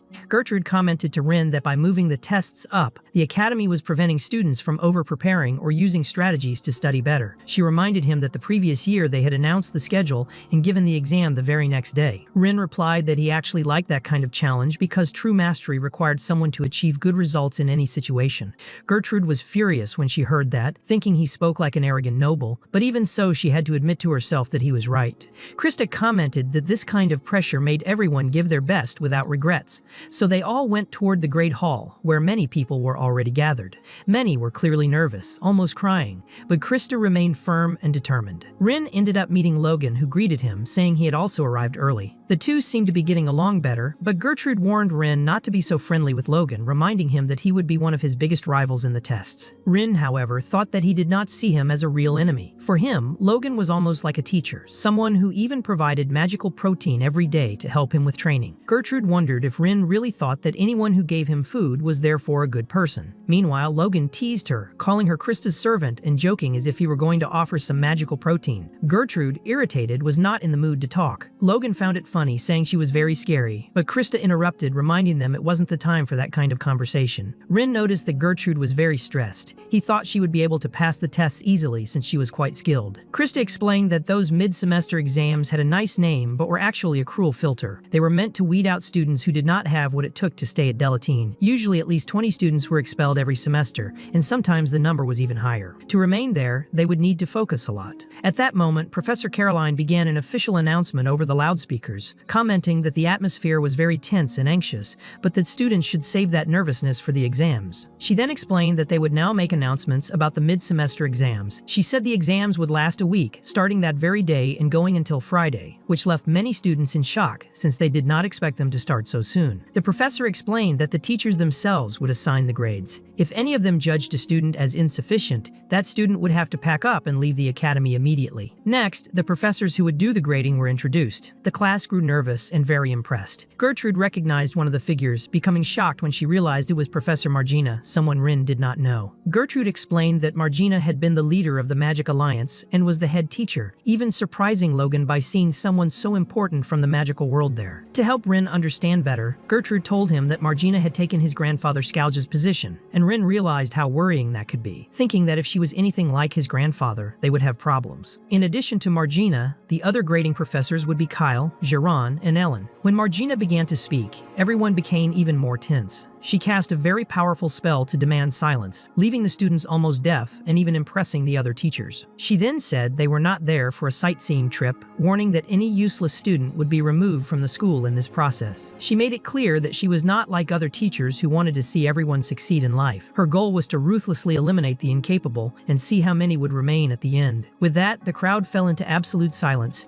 everyone afraid of what was to come. She explained that they would be tested in various areas and that the location of each test would be determined by each student's magical affinity. Soon the locations and the teachers assigned to grade them would be announced. Margina emphasized that this was Delataine. The strong would rise, the weak would be left behind. Meanwhile, in Test Area G, located in the Red Mountains near Crimson Peak, Professor Kyle was in charge. He explained that the goal from then on would be to clear a labyrinth, using all of their magical knowledge and experience. Rin, without meaning to, commented out loud that he didn't remember there being a cave in that location. Kyle asked if that was important, and Rin said no, but explained that those mountains were territory of the Red Dragon Army, finding it strange to see a labyrinth there. Kyle praised Rin's knowledge, saying he was right, but explained that the labyrinth had been created artificially just for the test. He assured them he would control everything that happened inside, and that although they could get hurt, they would not lose their lives, at least probably. However, the biggest problem was not safety, but whether they would manage to pass the test. He explained that he preferred a relative grading system. First place would get an S grade, second and third place an A, and so on. Anyone below 39th place would have a chance to retake, but those finishing worse than that would fail. They would be graded on the time it took to cross the labyrinth and the number of enemies eliminated along the way. Additionally, anyone taking more than 40 minutes would be immediately disqualified. Another important detail was that they now had to work in pairs. Assistant Professor Jimar was there to help explain. Kyle said the pairs would be formed based on the average of their entrance exam scores, so everyone had to find someone with a similar score. Rin wondered who his partner would be. Suddenly, a sand doll fell beside him, and Christa stomped on it forcefully, as if to show she hadn't been lucky to end up paired with him. To her, it was unfair to have to compete against him right from the first test. Rin tried to take it lightly, but she seemed determined to prove her superiority. Logan, on the other hand, approached cheerfully. He wanted to team up and explained he had good news. He and Rin would be partners. Rin was pleased, believing they could pass the test together. Christa, irritated, commented that it made no sense for the two best students to be in the same pair. Rin asked if she was finally acknowledging his skills. Christa admitted he was good, but not as good as her, and only then realized Rin had entered the school through an additional test, which explained some differences. The other students, who knew Logan and Rin had fought before, were surprised to see them now working together as partners, but Christa remained determined to take first place no matter what. Rin, for his part, thought that his goal was only to pass the test. He didn't understand why people cared so much about validation. Logan explained that even so, it was important since there were only 4 tests of that kind per year, and everyone wanted to be first. Rin apologized to Christa but decided that this time he wouldn't hold back during the test. That was exactly what Christa wanted to hear. Meanwhile, Professor Kyle told everyone he would give them 10 minutes to plan their strategy before entering the labyrinth. He explained that there were 20 different routes, all leading to the same final point, and that only one pair could use each one. While the groups gathered amid the confusion to discuss their plans, Jimar commented that Kyle always used this same method and asked if he had any special reason. Kyle explained that he believed a mage only reached their true potential when thrown into something completely new. In that state, the mind became like a blank canvas, ready to learn and adapt. He wanted curious students willing to face challenges, and that was the kind of person he intended to select. Logan, playfully, suggested a simple strategy: go in and hit everything they saw. Rin thought it was a very direct way of thinking. He admitted it wasn't a bad idea in itself, but reminded Logan they needed a specific plan for the labyrinth, not just for the monsters. He suggested they should divide the roles between light, attack, and defense, because if they didn't understand each other's limits, they would end up failing. At that moment, Christa appeared to taunt them, asking if Rin really thought he could take first place with such a basic strategy. Rin replied that if she had so much time to bother him, she should go discuss strategy with her own partner. Christa shot back that she had already finished her plan. Even knowing that spells would be limited inside, she seemed very confident. She said she would take first place this time, showing the difference between them. Then she called her partner Lumro to go straight into the labyrinth. Kyle watched carefully as pair 2 prepared to enter. Outside, the teachers followed everything through a large magical hologram screen. Inside the labyrinth, Christa rushed forward, leading quickly. She asked her partner to use a light spell and immediately received a magical detection warning. Christa instructed Lumro to find the targets while she prepared to destroy them herself. 2 enemies were detected. Without hesitation, Christa summoned more than 10 sand soldiers in the blink of an eye. The other students were impressed by the speed of her summoning. Even the teachers were impressed, remembering that the Warden family specialized in sand magic, a technique created by the second sage, Rayet Warden. Although it was a 2-star spell, Christa showed incredible mastery, with the soldiers quickly eliminating all the monsters. Kyle noticed that for someone her age, controlling so many sand soldiers at once was truly impressive. As they advanced through the narrow tunnels of the labyrinth, they encountered 3 powerful creatures hiding in different corners. But the soldiers handled everything easily, crushing the hidden crab, slicing the creature behind the wall in half, and knocking down the one above. Christa was in such a hurry that her partner ended up confused and lost, being dragged along by her to keep up. All the watching students were impressed by her her talent. Rin recognized that she controlled a 2-star spell with extreme precision, admitting to himself that she was very good. Logan agreed, reminding him that Christa was considered the greatest prodigy of Generation D, and that even his own family's elders had warned him about her. Christa didn't do all of this just out of pride. She knew she had a long road ahead. Even though she was talented, she had to work even harder because of the cruel comparisons with the Page family, considered unmatched in magical talent. Many said the Warden family would never reach the same level. They remembered her father was considered a failure, a mere 2-star mage, and even insulted her for it. Some teachers thought it was fair to say such things to a child, claiming it was just the truth, and even made her deliver humiliating messages to her father, saying her family didn't deserve to continue. They spread rumors that Christa's mother and sisters couldn't use any magic at all. Some even said it would be better if the Warden family disappeared so they wouldn't embarrass themselves any further. Even so, Christa did not want to give up. That is why, inside the labyrinth, she defeated all 20 monsters that appeared in her path. Her partner even asked for a short break, but Christa did not want to waste time. She dragged her companion onto one of the sand soldiers so they could keep moving without stopping. People commented on how impressive and even frightening it was. Kyle, watching everything, did not expect such a young student to be able to use that magic so skillfully. Despite her past failures and the criticism she carried, Christa had made a promise to herself. She would become the best mage in her entire family. Christa was determined that she and her family would never be underestimated again. She was committed to restoring all of the Warden family's honor and reputation. As she advanced through the labyrinth, she defeated the 29th, 30th, and 31st monsters, determined to do everything with her own hands. Finally, the boss monster appeared. At that moment, Christa remembered her father's words telling her he believed in her, and she promised herself she would restore the Warden's honor. With determination, she created a demonic, powerful sand soldier. With a single blow, it crushed the labyrinth's boss. The assistant professor announced that all the monsters had been defeated in just 4 minutes and 13 seconds. Kyle commented that Christa had finished in under 5 minutes, something expected of a descendant of a great mage family. Her grade was S. Perfect. When she and Lumro emerged from the labyrinth, they were highly praised. Logan watched it all, thinking he knew Christa was talented, but hadn't imagined she was that good. Now he understood why the elders of his family had always warned him about her, and why so many people said she could become the next leader of the Magic Alliance. Kyle confirmed to everyone that the pair had finished in under 5 minutes. Christa spoke with a firm and confident tone, showing the pride of her family's motto. Kyle praised the strength of the Wardens, saying that beyond having a large amount of mana, Christa demonstrated very well-executed movements, the result of great effort. Her greatest advantage was being a genius who knew how to put everything into practice. Kyle then officially declared to Christa, Warden, and Lumro that there was nothing to discuss. They had passed with an S grade. There were still other students competing, but for now, that pair had the best result. Christa thanked him for the praise, leaving there confident and convinced of her victory. In her thoughts, she told herself that Rin would only come in first place in his dreams. Meanwhile, Rin commented to Logan that taking that test was more fun than he had imagined. Logan replied that he had always known that. Then Rin remembered a scene from his past life. He was with a few companions, standing in front of a massive castle they needed to invade. Pride asked what the strategy would be, saying that charging in directly would be suicide because of the traps, barricades, and soldiers. Rin asked Lista what they should do. She, practical and direct, simply suggested blowing everything up at once.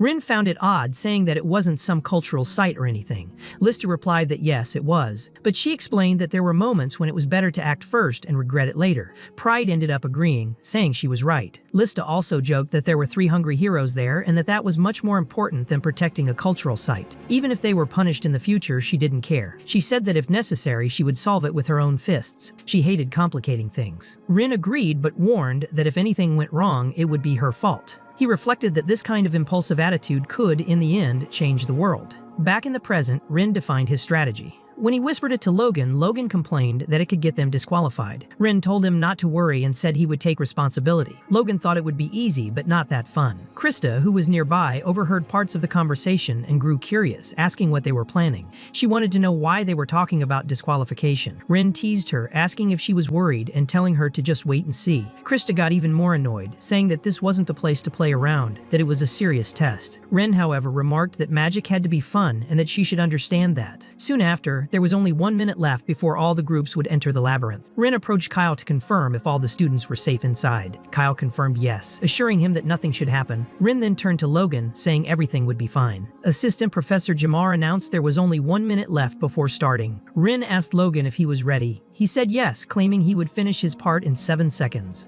Rin trusted him, just as he had in the past, ready to solve everything at once. Some students wondered if they weren't going to enter the labyrinth like the others. Kyle watched, surprised by what Rin started to do. He noticed that Rin was using the Sludwick family's secret magic, Belquerius. Kyle was impressed, thinking that that boy could use it at 16 years old, surpassing his entire family in speed. Meanwhile, Logan focused on his body-strengthening technique. Rin, using Belquerius, located all the creatures scattered throughout the labyrinth. He announced that he had finally found all of them. He then linked Logan to each of the targets. Logan channeled all his power into a single punch on the ground, creating a massive crater. Christa, watching that, commented that those idiots had blocked the entrance but found it strange that such a strong blow had caused almost no visible damage. Kyle also noticed the trick. The impact had been internal. The cracks Logan created spread through the ground, and Rin channeled his magic into them, creating magic circles around every creature in the labyrinth. In a single instant, he detonated all the monsters at once. The explosion was so violent that it caused an earthquake that knocked everyone down, both inside and outside the labyrinth.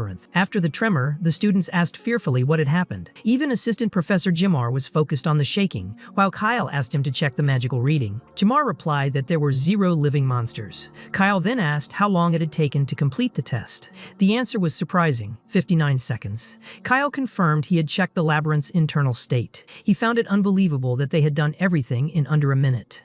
Jamar commented that it didn't make sense since the test was designed to see how students would perform inside the labyrinth, and they had simply demolished it. Jamar admitted that although they might deserve an S grade, the result was far from the perfect one expected. But Kyle disagreed. He explained that geniuses were, by definition, the people furthest from the idea of perfection. For him, perfection meant following already known ideal standards. True geniuses, however, changed the world by breaking those standards. They did not fit into molds but created new ones. Jamar acknowledged it was not a traditional way of seeing things. He admitted he would never have thought of demolishing the labyrinth to pass the test. In the end, he said it had really been genius. Kyle watched everything carefully and told the teachers that those 2 students had created a new path, imagining a strategy no one had ever thought of before. Even though it was a risky and careless idea, he admitted it had worked. He asked Jamar to pay close attention because on the day those 2 became adults, the very definition of magic would change. 40 minutes later, the test finally ended for everyone. The students who completed the labyrinth in under 30 minutes passed. Some failed because they became exhausted or lost control of their own magic, getting hurt by the monsters. Krista's result was still impressive, 4 minutes and 13 seconds, guaranteeing an unquestioned S grade. But Rin and Logan had finished in under a minute, which lowered Christa and Lumro's grade to A. Christa remembered when she was little, only 6 years old, being revered by everyone for being able to use 2-star magic. At that time, her warden family was on the brink of collapse, and she was their reason for hope, a relief amid the despair. She also remembered the magical family meetings, when she heard people saying the Ludwig family had lost all expectations for their new heir, calling him a disaster. Some in the warden family even silently gave thanks it wasn't happening to them. But Christa wondered if Rin would accept living like a fool, without fighting back. She thought he needed to work hard to shut up those who spoke badly of him, but back then, he didn't even seem to care. Now, however, he had returned to her life like a meteor, showing a magical talent never seen before. She didn't remember him being that powerful. She even worried about him getting into Delataine and was happy when he succeeded, believing she'd finally have a worthy rival. someone who would take her seriously as a mage. That was why she chose him as her rival. But now she was devastated. Her team was thanking only her for helping them get a good grade, even if it was an A. Despite everything, they were satisfied. But Christa felt she had lost again. She had lost to that guy who said magic was fun, to that fool who had destroyed the entire labyrinth without thinking about the rules. She wondered what he was thinking when he did that. Kyle noticed she was burning inside, following a path as hard as Rin's. Then he announced to everyone that normally only one team received an S grade, but given the exceptional result, 2 teams would be awarded. In other words, Christa and Lumro's team would also receive an S grade. The other students found it fair. No one was upset about it except Christa. Rin even tried to praise her, saying she had done really well and that he was impressed. But Christa told him to stay away from her. She couldn't accept that result. To her, it wasn't a real victory. Rin tried to reason with her, saying she had received an S grade. But she lashed out, saying it had been out of pity and that she didn't need that stupidity. She remembered how everyone looked at her. As a noble from a magical family, she thought she needed to be respected and admired all the time. She wanted people to see her as an example, a standard to follow. But now she felt they only pitied her. She had given everything to be called the genius of the century. But then Rin appeared. He even accepted tarnishing his reputation in a magical duel, but still won and became friends with the one he defeated. Christa couldn't understand how he could say magic was fun. To her, there was nothing fun about it. She found it absurd that he could get better results just by enjoying himself. Angry, she even summoned a sand soldier to attack him. But Rin easily destroyed her spell. She admitted to herself that just his existence irritated her. But Rin calmly explained that he loved magic. When it appeared in his mind and took shape, he forgot all stress and worry. Of course, he recognized that effort was needed and that everyone had their own pain. He knew Christa carried alone the weight of being the Warden family's last hope, training non-stop so as not to disappoint them. He imagined how much pain she must have endured to get there. Rin also reminded her of something important. In that first moment when she succeeded with her magic, all the shame and responsibility shouldn't have fallen on her. She could have given up, but she didn't. Even so, Christa didn't want to hear anything else. She told him to shut up and summon the most powerful golem she could. Rin just looked at her and thought that, at that moment, she had forgotten how pure and sincere that satisfaction was when she first created magic. When Christa landed a hit on Rin, for a moment she remembered the happiness she felt creating her first little sand figure. But Rin easily defeated her golem, saying he was sure she was strong, someone capable of choosing her own destiny. He asked her to give herself a chance, to try liking magic once more. The next morning, already at the academy, Rin asked Logan if he knew a red-haired girl named Lillian. Logan replied, of course he did, but found it strange Rin was bringing it up out of nowhere. Rin explained that after the written test the day before, he had met Lillian in the hallway, and the atmosphere between them had felt a bit strange. He wanted to know what kind of person she was. Logan said that Lillian Corrine was considered Rivendell School's secret weapon. They said she could already use two-star magic at 5 years old and, at 7, formed a contract with one of the 4 great beasts of Venos. Since joining Rivendell, many rumors and stories had spread about her. Rin thought Rivendell was a school specializing in fire magic. Logan explained that people with red hair were seen as blessed by flames and had a natural sensitivity for the fire attribute. Among the 8 schools, Lillian had been chosen to be the rival of the genius Christa Warden, and many called her a monster. Some scholars even said she had the potential to become an archmage.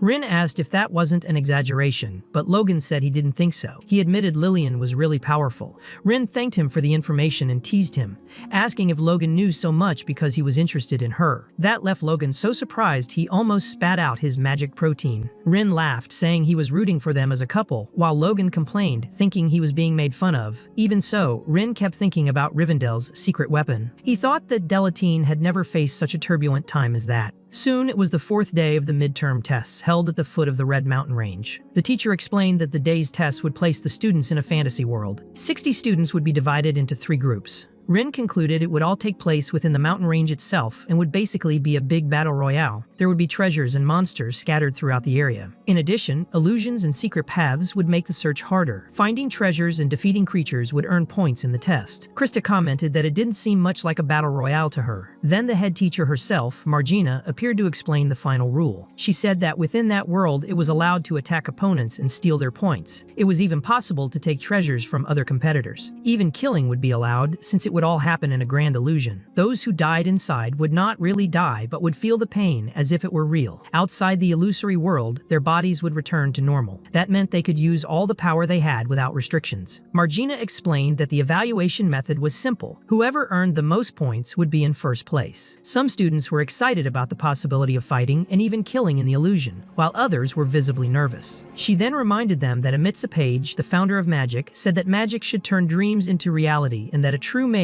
was one who could do that. For Margina, the most essential thing to fulfill that duty was skill. After all, in the magical world, both past and present, what truly reigned was skill.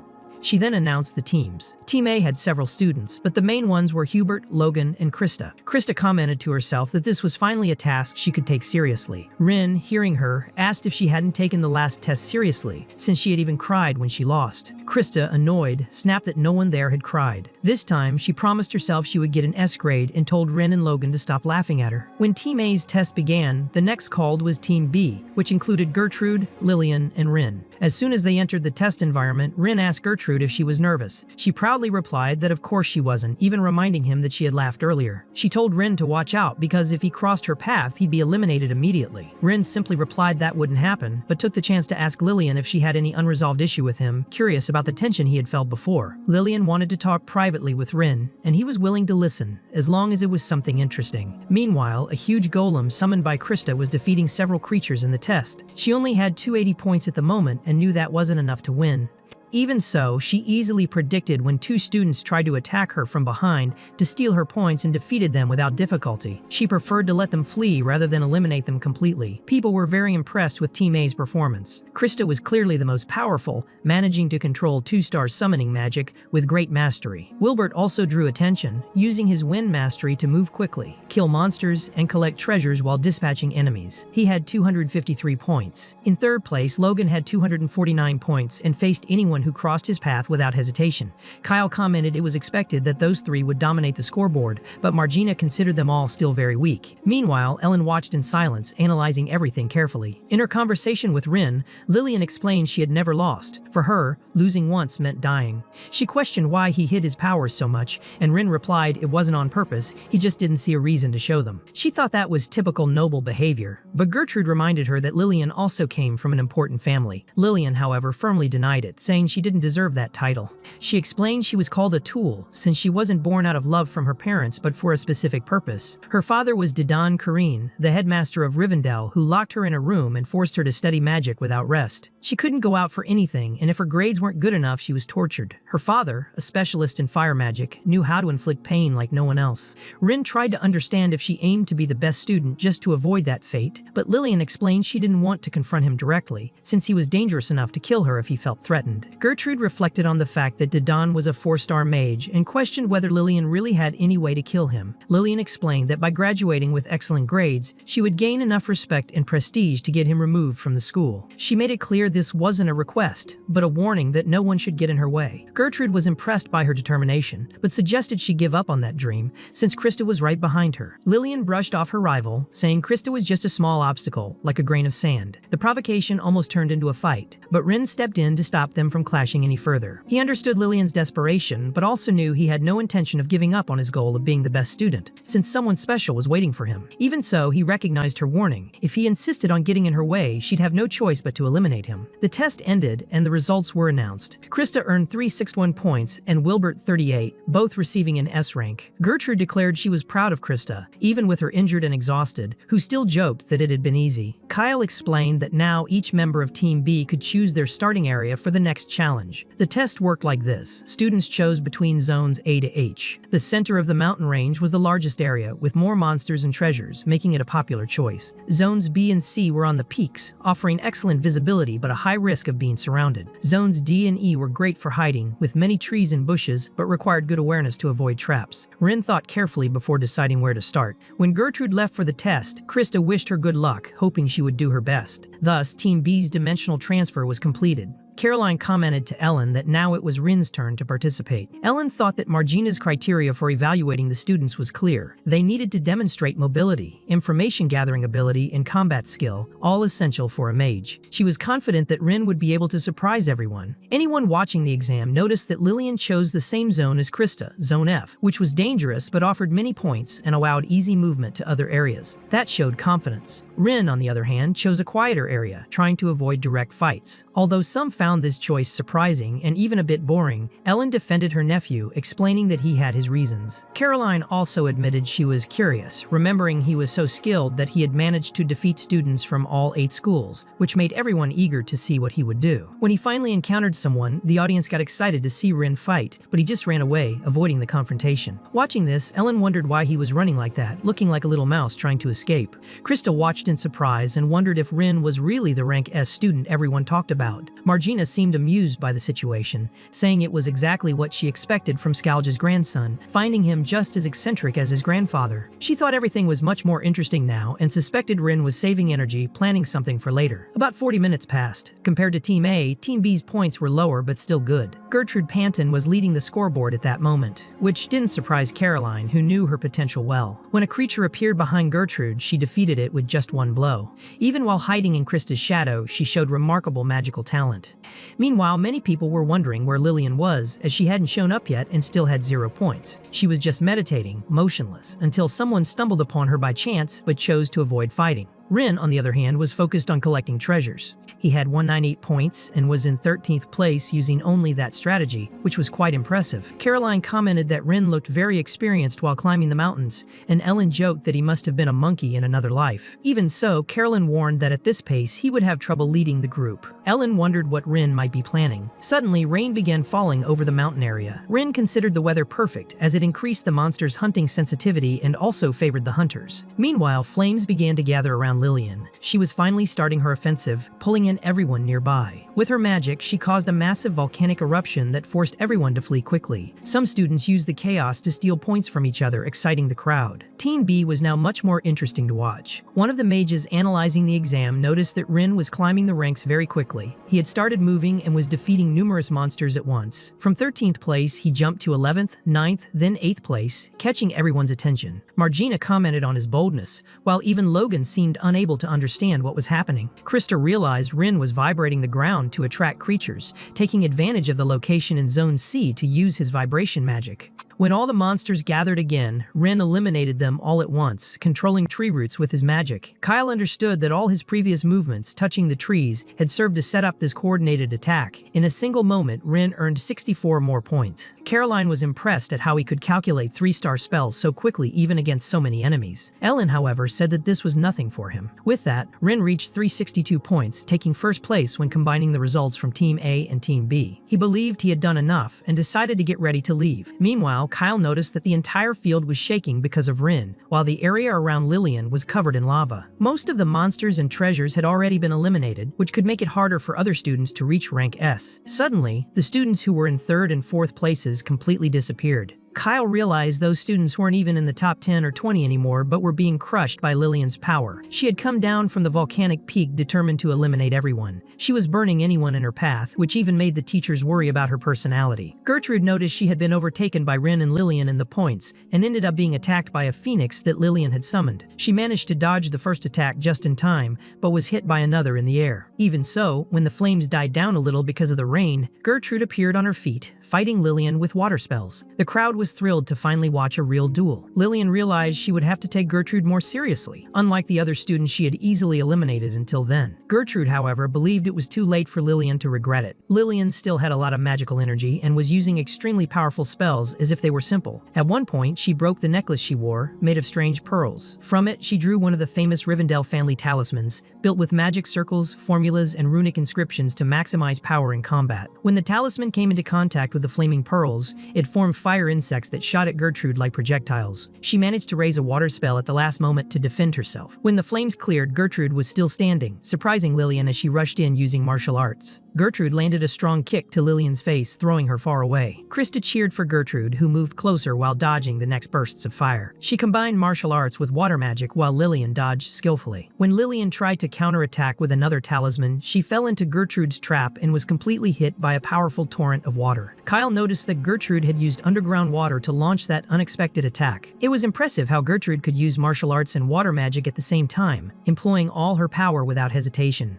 Lillian was practically immobilized on the ground, trapped in a firm arm lock that left her breathless. Gertrude kept up the pressure, adjusting Lillian's arm behind her head to prevent any attempt at resistance. While she was pinned, Lillian explained to her rival that she did not use talismans because she had slow magical calculations, but because she could not control all the power inside her. On her tongue, there was a runic inscription that sealed part of her power. As soon as Gertrude realized the danger, she was forced to quickly retreat to avoid being caught off guard. At that moment, the pearls on Lillian's necklace glowed and gathered, forming a ring of fire so intense it momentarily blinded Gertrude. Soon after, a massive flaming serpent appeared on the battlefield. It was the flaming python, the most powerful creature one could summon with the fire element. This mythical being was considered the pride of Rivendell School, known as the very manifestation of the founder's power, Archmage Orvos Kareen. Despite the grandeur of the summoning, Lillian could not use the creature's full potential, reaching only 30% of its real strength. Even so, it was an astounding feat for a 16-year-old girl. Gertrude and the other onlookers knew this represented a major problem. The serpent lunged, trying to bite Gertrude Gertrude, who managed to dodge but could not avoid the swift flames. Her cloak caught fire, forcing her to put it out with her hands. Looking at the trail of destruction left on the ground, she saw even the stones had melted. The flaming python advanced mercilessly, burning all the monsters and students in its path. The treasures they carried turned to ashes in the process. Amid the battle, an assistant teacher questioned whether this was not too dangerous, since the flames could cause serious trauma or even kill someone.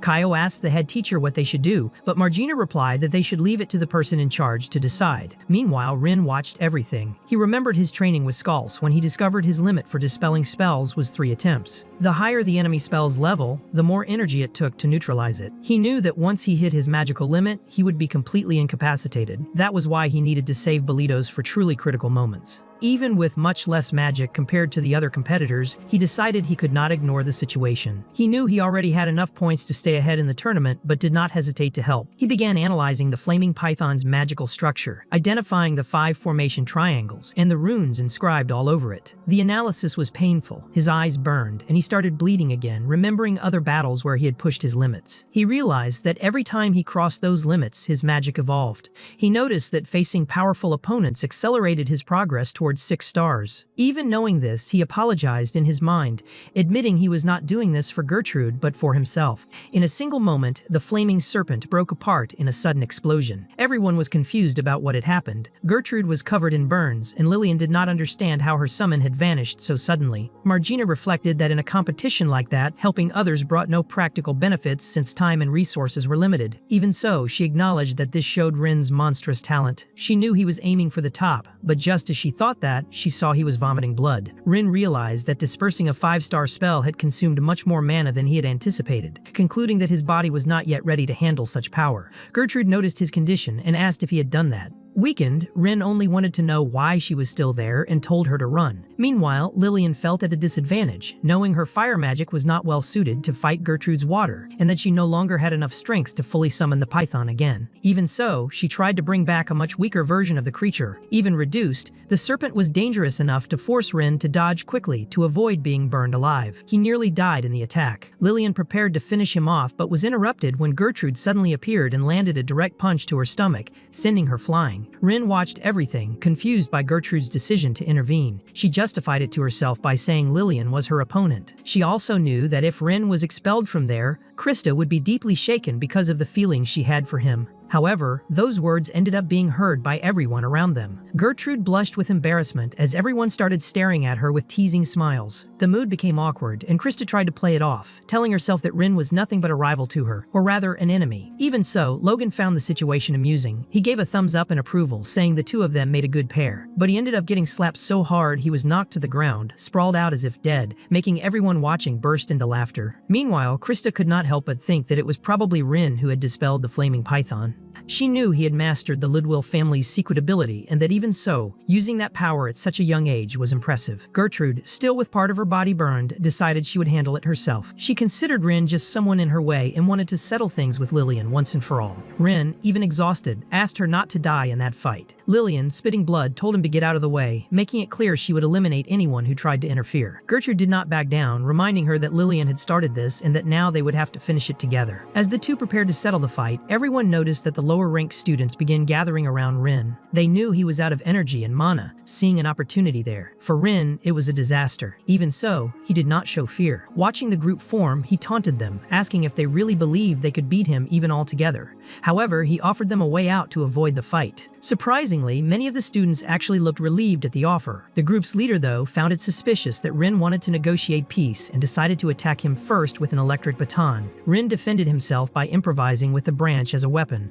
The opponent mocked him, saying he had no more energy to fight. Meanwhile, Helen watched, clearly displeased with those students. Caroline commented that, in a way, what they were doing was still a valid strategy. Rin reflected that he had underestimated those mages a little. Even if they weren't the strongest, they had talent and were well coordinated. In the middle of the fight, when he was about to be struck again, he threw dirt in his opponent's eyes and knocked him down with a firm blow using the branch. Caroline was curious to know where he had learned such skilled staff technique. Ellen admitted she didn't really know either, while the analysts noted that even without mana, Rin was able to defend himself well thanks to pure technique. They also realized he hadn't used any spells, confirming he really was out of mana. Ellen thought he had probably used up almost everything when he dispelled the flaming python with Belquerius. The opponents decided to take advantage of the situation by attacking him as a group. To the observers, it was obvious he was out of mana, but Margina thought those students were being far too reckless. Even so, she admitted she was curious to see how the grandson of the Kolse family would react. Suddenly, Rin used the rain to his advantage. He electrocuted all the opponents at once, surprising even the teachers. Jamar asked in shock if the boy still had mana for spells, but Kyle explained it wasn't an ordinary spell. It was the electric sword he had been charging since the start of the test. He had converted his energy into plasma and unleashed all the accumulated electricity. Kyle pointed out that this ability to improvise was what truly made Rin brilliant. Another student admitted Rin was strong, but probably had no tricks left after that. Then what seemed to be the group's leader shoved his teammate aside, saying he would beat Rin himself. Christa analyzed that this opponent's magic involved physical enhancement with the earth element, but Logan commented that even so, it didn't come close to the Chai High School technique he knew. The stone-armored mage taunted Rin, asking why he didn't just hand the points to another student if he was so exhausted. Rin calmly replied he was fine and didn't intend to give up. The stone mage declared he would crush Rin without mercy, but before he realized it, Rin had already approached silently and struck him squarely in the chest with the staff. He explained that he had developed the Osirian technique on his own, asking not to be underestimated. The blow hit the opponent's magic core, weakening him greatly. Rin then commented, reflecting on the test, that failing this evaluation would earn an F grade. But he explained that the teachers watched every detail because they could adjust grades based on performance and process. In other words, the result of the fight wasn't just about who stayed standing, but also how they fought. For Rin, that mage had not only failed to score, but also failed in his surprise attack and had lost to someone without mana. Even so, Rin suggested he could still walk away with an E grade if he simply withdrew now. He made it clear that although he was only a minor obstacle for the truly stronger candidates, he wasn't willing to continue with that any longer. He gave his rival the option to surrender to secure a better grade or face expulsion. The mage hesitated, realizing he might really pass if he backed down. But he felt humiliated, thinking he deserved more recognition for his skills. Filled with anger and pride, he chose not to retreat in front of Rin, even seeing how hurt and exhausted he was. But when he looked Rin in the eyes, he felt a deep chill, as if death itself stood before him. At that moment, the test time finally ran out. As soon as the time was up, all the students were forced to stop fighting and leave the magic barrier. Rin took a deep breath, relieved, and collapsed face first in the mud, exhausted, admitting to himself it was finally over. The stone mage who had fought him smiled, acknowledging defeat. As the groups dispersed, Caroline remarked to Ellen that she had seemed very calm during all that. Ellen tried to hide it, saying she hadn't been nervous, but soon everyone noticed Lillian and Gertrude hadn't stopped fighting. The two were still trading full-force blows, completely focused on destroying each other. Margina, watching the scene, sighed in irritation.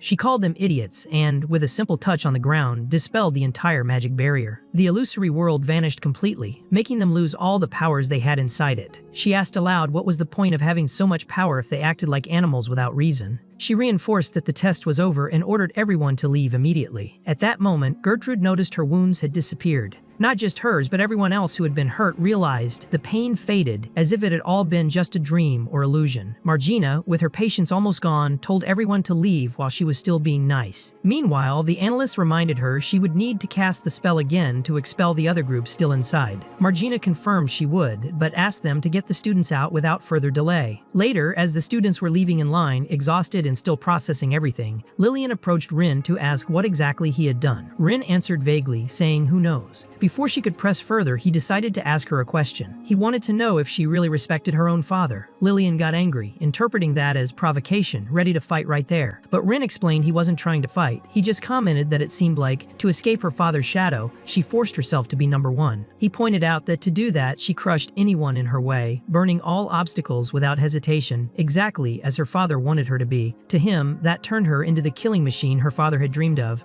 Rin concluded by saying that if that was the kind of life she wanted, nothing he said would change it. He then admitted he was the one who destroyed the fire serpent during the test. He warned her that if she insisted on that path, they would certainly meet again, and that she should be ready for it. Lillian felt hurt and asked what Rin knew about her, but he didn't answer anymore. In silence, she stayed at the end of the line, thinking about everything she had heard. She remembered the old question she always avoided answering. What kind of mage did she want to be when she grew up? When Rin and Gertrude finally returned, they were greeted by Christa and Logan. Christa didn't waste any time and smacked Gertrude on the head, complaining that that she needed to learn to control what she said. Rin, still confused, asked what had happened there. Logan brushed it off, saying it was nothing. Christa, embarrassed, told them to stop with those awkward conversations about her and Rin, but Gertrude insisted it was all true. Christa, trying to change the subject, wanted to know if it really had been Rin who destroyed the flaming serpent. She demanded that he not play dumb. Rin feigned innocence, saying he would never do something like that, insisting the magic hadn't ended on its own. Christa pretended to accept it, but didn't fully believe him. Logan noticed Rin was about to leave and asked why he was going. Rin simply replied that he found it funny how things had turned out. He thought that if he hadn't decided to study at that academy, he wouldn't have had those experiences. He recognized that the place was very different from other schools. Deep down, Rin reflected that if Lista hadn't left that letter for him, if he hadn't received that gift of facing his own limits, he might never have seen the world that way. In his heart, he admitted that Lista had been right. The world really was fascinating. As he walked away, Christa shot a hard look at Lillian, warning her she would pay that debt because the Warden family never left anything unresolved. In the end, the students were completely drained and exhausted, with no strength even to think about getting up the next day. But the schedule gave them no break. On the afternoon of the 4th day, they had the written test. On the morning of the 5th day, they faced the hellish challenge of having to flee from a deadly machine. After all that, the midterm tests finally came to an end. Afterward, the Academy Council met to decide who had been the best student during all those tests. The main candidates were Christa Warden, Nora Redden, Caden, and Rin Ludwig, but they knew only one could be chosen as the best. To ensure fairness, professors with family or direct academic ties to the candidates were excluded from voting. Each regular professor had the right to award 1 bonus point. The assistant professor Kyle could give 2 points for having participated directly in the tests, and the head professor Margina had 3 points to give. The discussions began. They voted, praised the candidates' performances, and commented on how Christa had shown great skill and how Carolyn had been an excellent monitor. After some time, Jamar reviewed the count. Christa was in the lead with 6 points, Nora had 4, Caden 3, and Rin only 2. Then it was Kyle's turn to vote. He commented that Christa truly left everyone speechless with her skill, praised Nora's magical precision, and Caden's incredible harmony with music and magic. But, thinking about the future of magic, he decided to give his 2 points to Rin Ludwig. This greatly improved Rin's position, even though Christa was still in the lead. Finally, there was only the most important vote left, Margina's 3 points. She let out a loud laugh before announcing it. She spoke about the future of magic and joked that Kyle used to use that silver tongue to charm women, but was now a mature man. Kyle, embarrassed, thanked her for the compliment. Then Margina explained that she too was investing in the future of magic with her vote. When the final tally was finished, the result was announced. The one who ended up with 7 points, recognized as the best cadet of the semester, was Rin Ludwig. Later, in the dormitory, Rin realized that his progress had increased again, now reaching 40.8%. He found it strange that his levels rose just by fighting, without needing to study, which made no sense to him. Even so, it was time to leave once more. As he prepared, Rin remembered a moment with the old hero's party. Pride had taken the last potion bottle when he tried to get some, but it was already empty. She explained she had no reserves left because she had been inhaling magical smoke for 4 days without sleep. Still, she invited Rin to visit her homeland once the adventure ended. She told him about the Red Mountain Sanctuary, where there was something called the Dragon's Breath, a very powerful elixir capable of greatly increasing someone's mana. She said she had authority there since she was Priestess Pride, servant of the fire dragon Belquerius, and promised she could offer the elixir to him if he returned there with her. Now, many years later, Rin was heading exactly to that destination. He was more prepared than ever, and even after 300 years, he hadn't forgotten the path to the sanctuary. It was an 18-hour walk on foot toward the snow-blooming peak. As he advanced, he reflected that the red dragon had lived there for over a millennium and believed its mystical mana remained in that place to this day. Witches, priests, and mages considered that site sacred. Climbing the long stairway, Rin was already exhausted when he found a man sitting along the path. The stranger remarked on Rin's hurry, asking if he planned to steal something at the peak. He noticed Rin was desperate to reach the top even at his age, so he decided to give him a warning he shouldn't continue. He explained that the snow-blooming peak had been abandoned for over 300 years and everyone who had tried to steal something there had never returned. When Rin asked what was inside, the man mentioned a supposed demon guarding the sanctuary. He said he himself had once approached the entrance and nearly died, deciding never to return. Despite the warning, Rin thanked him and kept climbing. He thought there might indeed be some monster there and decided to be cautious. Night fell while he was still climbing, making the path darker and more dangerous. Using his lantern, he advanced through the forest, listening to the nocturnal sounds of owls, monsters, and small animals like squirrels. He reflected that when humans disappeared, nature reclaimed its space, though he still wasn't used to creatures like spiders and strange rats. At that moment, Rin also remembered when Lista introduced him to the rest of the group, calling him the new mage and saying he was really cute. Pride replied they already had someone cute in the group, referring to their mascot Pippy. Rin found it odd to be compared to a pigeon, but she explained that Pippy was a parrot. He remembered those days fondly and wished Pippy were with him now. After much effort, Rin finally reached the sanctuary. Just getting there had been exhausting, and he paused to think about which direction to take first. He decided to enter the sanctuary and noticed that, even though it had been built by the Red Dragon himself, nothing truly resisted the passage of time. He guessed the story about the demon was just a false rumor, since he felt no strange presence. Suddenly, something appeared in the sky. It was a flaming bird that lit up everything brighter than the moon, diving down violently. Rin dodged and raised a stone wall to protect himself, injuring the creature. When the bird screeched, he recognized that sound. It was the same noise Pippy made when she was angry. Rin wondered if that could really be Pippy. He remembered when Lista had introduced him to the group shortly after Pippy had set his hair on fire in a jealous fit, thinking she would be replaced as the mascot. Now he thought it would be impossible for Pippy to still be alive 300 years later, but at the same time, he couldn't dismiss the possibility. Unwilling to fight her, Rin tried to make her recognize him. When the creature landed and sniffed him, she seemed to hesitate but was confused by his different face. Even so, he felt hope. Despite all the time that had passed, he was sure it was Pippy, still alive even after 3 centuries. Rin tried to convince Pippy it was really him, even with his different face. He realized he needed to find some memory that only they shared, something that could prove who he truly was. So he used a 2-star water spell to bring her down, then cast another spell creating several waves dancing around them. Suddenly, they all transformed into a beautiful, shimmering rain. For Rin, it was a very simple but special spell. It wasn't written in any book. It was something he himself had invented back then, and only their group knew it. He remembered how much Pippy had loved it, and once again, she was enchanted by the rain, dancing under it until finally returning to her original form. Calm, she perched on Rin's finger, confirming his identity. She called him Coward Mage Rin, saying he was her friend. Rin collapsed on the ground, exhausted and emotional. His legs gave out. He thought that Pippy really hadn't changed at all, or maybe just a little, as one would expect after so long. Still not quite understanding, he asked why she had waited there for so long. Pippy replied that Pride had told her to wait, because Rin would show up. Rin called her an idiot for waiting so long, but she explained that Pride had said to wait because he was a friend. After 300 years apart, they talked for hours. Rin told her everything that had happened since his reincarnation. There was much more they wanted to say, but time was short. Their conversation only ended when the sun rose. Before leaving, Rin apologized for making her wait so long. Pippy then said she had something to give him and showed him a necklace with a ring, Pride's ring. Pippy flew to the sanctuary door, revealing that the ring was the key to open it, which was why no one had ever managed to enter before. Then she guided him through the corridors until they reached Pride's room. There, Pippy tapped a small box, asking him to open it. Inside, Rin found the long-sought elixir and an old letter covered in dust, dated September 24, 1168. A letter from 250 years ago. It was a message from Pride. She wrote that she was writing again that year but believed it would be the last time. Knowing Rin wasn't good at finding treasures, she had decided to leave everything in plain sight and Pippy as guardian of the gift. She explained that Pippy had lived so long because the Light Dragon had taken pity on them and helped her stay alive. Pride recalled everything they had been through together and how her wish to see him again had never changed. She wrote that as time passed, more memories piled up and made her cry, thinking about the things she couldn't do to save him. She said she needed to leave the temple and planned to go after the flame of 10,000 miles in the south. Perhaps, by chance, she might still be alive when he returned. She ended the letter saying that the gift with it was the promised elixir, the dragon's breath, a 19th birthday present for Rin. She hoped it would help him on his journey and in life, even just a little. In the end, she thanked him and confessed she missed her old friend very much. Rin, reading those so formal and affectionate words, remarked to himself that all that politeness didn't suit Pride. He cried as he read, and Pippy comforted him. Even as he tried to hide it, saying he wasn't really crying, he admitted that her formal way of writing amused him. Then he drank the elixir all at once. He immediately felt his entire body change. He quickly asked Pippy for the backpack and took out Ludienne from it.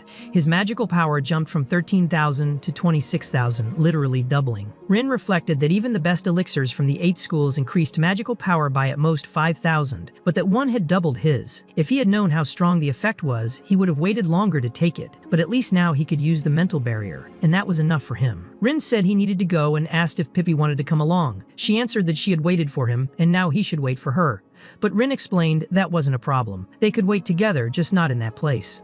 Pride was very famous, and if she were alive, there would be many rumors, so they could look for her together. Pippy thought that was a good idea. They then set off together on this new journey. As they left the sanctuary behind, Rin asked if Pippy wanted something to eat. She said she wanted some corn, which made him smile since he always knew Pippy loved corn. Pippy also remembered the moment when Pride finished writing the letter, saying she needed to leave and asking Pippy to wait for Rin so he wouldn't be alone in the world. Pride mentioned that Pippy would also be lonely during that time, but Pippy said it was okay because Rin was her friend and she would wait for him. Pride trusted that he would return someday and believed that if Pippy was the one taking care of that task, she would do it well. The next morning, already at the academy, Rin was trying to register a messenger bird, ready for the next step in his journey. Rin was at the school's reception trying to register Pippy as a messenger bird.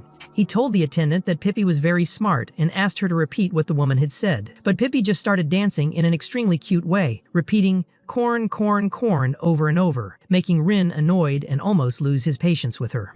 He commented that normally she spoke very well. The receptionist explained that he could register Pippy if he wanted, but she wouldn't recommend it. She said parrots were small compared to other messenger birds and that owls, which were very common as messengers, might attack her. In fact, an owl tried to intimidate Pippy, but she reacted by spitting fire and scared it away. The receptionist was startled and wondered if that was fire magic, commenting that Pippy looked like a sun parrot, a breed considered extinct for a long time. Surprised, she asked how Rin had managed to get such a rare bird. He just said he found her along the way. The woman, charmed, asked for permission to pet Pippy, and Rin allowed it. She got very excited, happily petting Pippy, and was sad when she had to stop. Rin commented that this was now Pippy's home since she would be attending the school with him. Pippy agreed, saying she would stay by Rin's side and began pulling his hair playfully. Later, Pippy was lying on Rin's bed, clearly exhausted after everything they had been through. Rin turned off the lights so she could sleep well. The next morning, Kyle asked Rin if he wasn't resting from the tests since he still looked worn out. Rin thanked him for the concern, explaining that his fatigue wasn't because of the exams.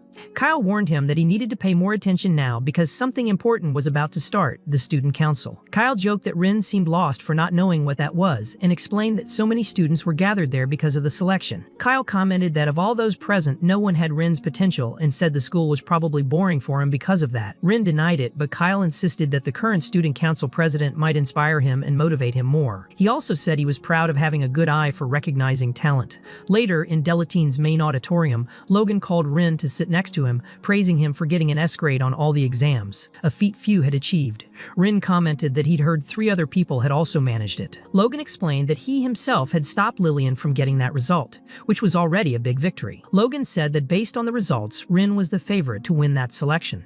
Rin said that Kyle had talked about the student council, but he didn't understand why it was so important. Logan explained that only the best students from the midterm and final exams had the right to join the council. He said that many of the presidents had followed that path. Rin asked if he really had to participate, saying he was already too busy and it just sounded like more work. Logan explained that actually many people would do anything to get into the council, and Rin apologized for not understanding the importance. Logan said he didn't need to apologize since he had expected that reaction from him. When everyone gathered in the auditorium, Medelia appeared with the staff to announce the results. She started by revealing the students in the lower positions: 8th place for Gertrude, 7th for Logan, 6th for Hilbert, and 5th for Lillian. She also reported that 33 students had been expelled during the midterm exams. Rin asked why there was no mention of the top 4 places. Medelia asked for silence and announced the best students: Nora Redden, Rin Ludwig, Caden, and Christa. All of them were called to the podium to receive their awards. The 2 women climbed up excitedly. Caden looked serious and gloomy, while Rin, even without caring much, felt proud to see so many people looking at him with admiration. Medelia then read the teachers' evaluations, explaining that these 4 students had received an S grade in all the exams, showing talent, exceptional skill, understanding, and knowledge. But she emphasized that among them, one stood out: someone with the potential to be a pioneer in the future of magic. She explained that to be the principal cadet of Delataine, one needed to have unique originality, skill, and knowledge, being like a rare jewel among many stones. Meanwhile, Kyle commented to Helen that she seemed in a good mood. Helen replied that she wasn't, she was annoyed. Kyle remembered when they themselves were disciples, competing in their first year to see who was better. He confessed he was happy to witness that historic moment for magic. Finally, Medelia announced that the principal cadet of Delataine was Rin Ludwig. He remembered what Scalge had told him, that upon graduating as principal cadet, he would have the right to visit Rin's remains. He thought he was now one step closer to his goal. Medelia commented that when Caroline had talked about him, she hadn't been sure what kind of person he was, but now she was impressed. She handed him the principal cadet's badge and said he would need to work hard not to lose that position. Medelia congratulated Rin for becoming the principal cadet and said she was excited to see who he would become in the future. Some people were shocked by the result, while others didn't like it at all. But people like Logan Rin felt proud. Second place went to Christa, third to Nora, and fourth to Caden. Medelia told everyone that Delataine was just one step in their story. She said they all needed to improve even more and hoped that the flame of motivation wouldn't go out in their hearts. Nora thought to herself that things were getting pretty interesting. Christa admitted in her mind that she had lost this time, recognizing that the labyrinth test had set her back, but that the gap between them wasn't that big. She believed she still had a chance to turn things around and left determined. Caroline thought it wasn't the time to cry. She knew that adversity created resilience and perseverance, forging an unshakable mage's spirit. Later, in the Dragon Hall, everyone was excitedly talking with the winners. Suddenly, a student burst through the door loudly asking if they were there. She wanted to know if the principal cadet was present and mocked that she wanted to see the boy who just stared at the empty sky while picking his nose.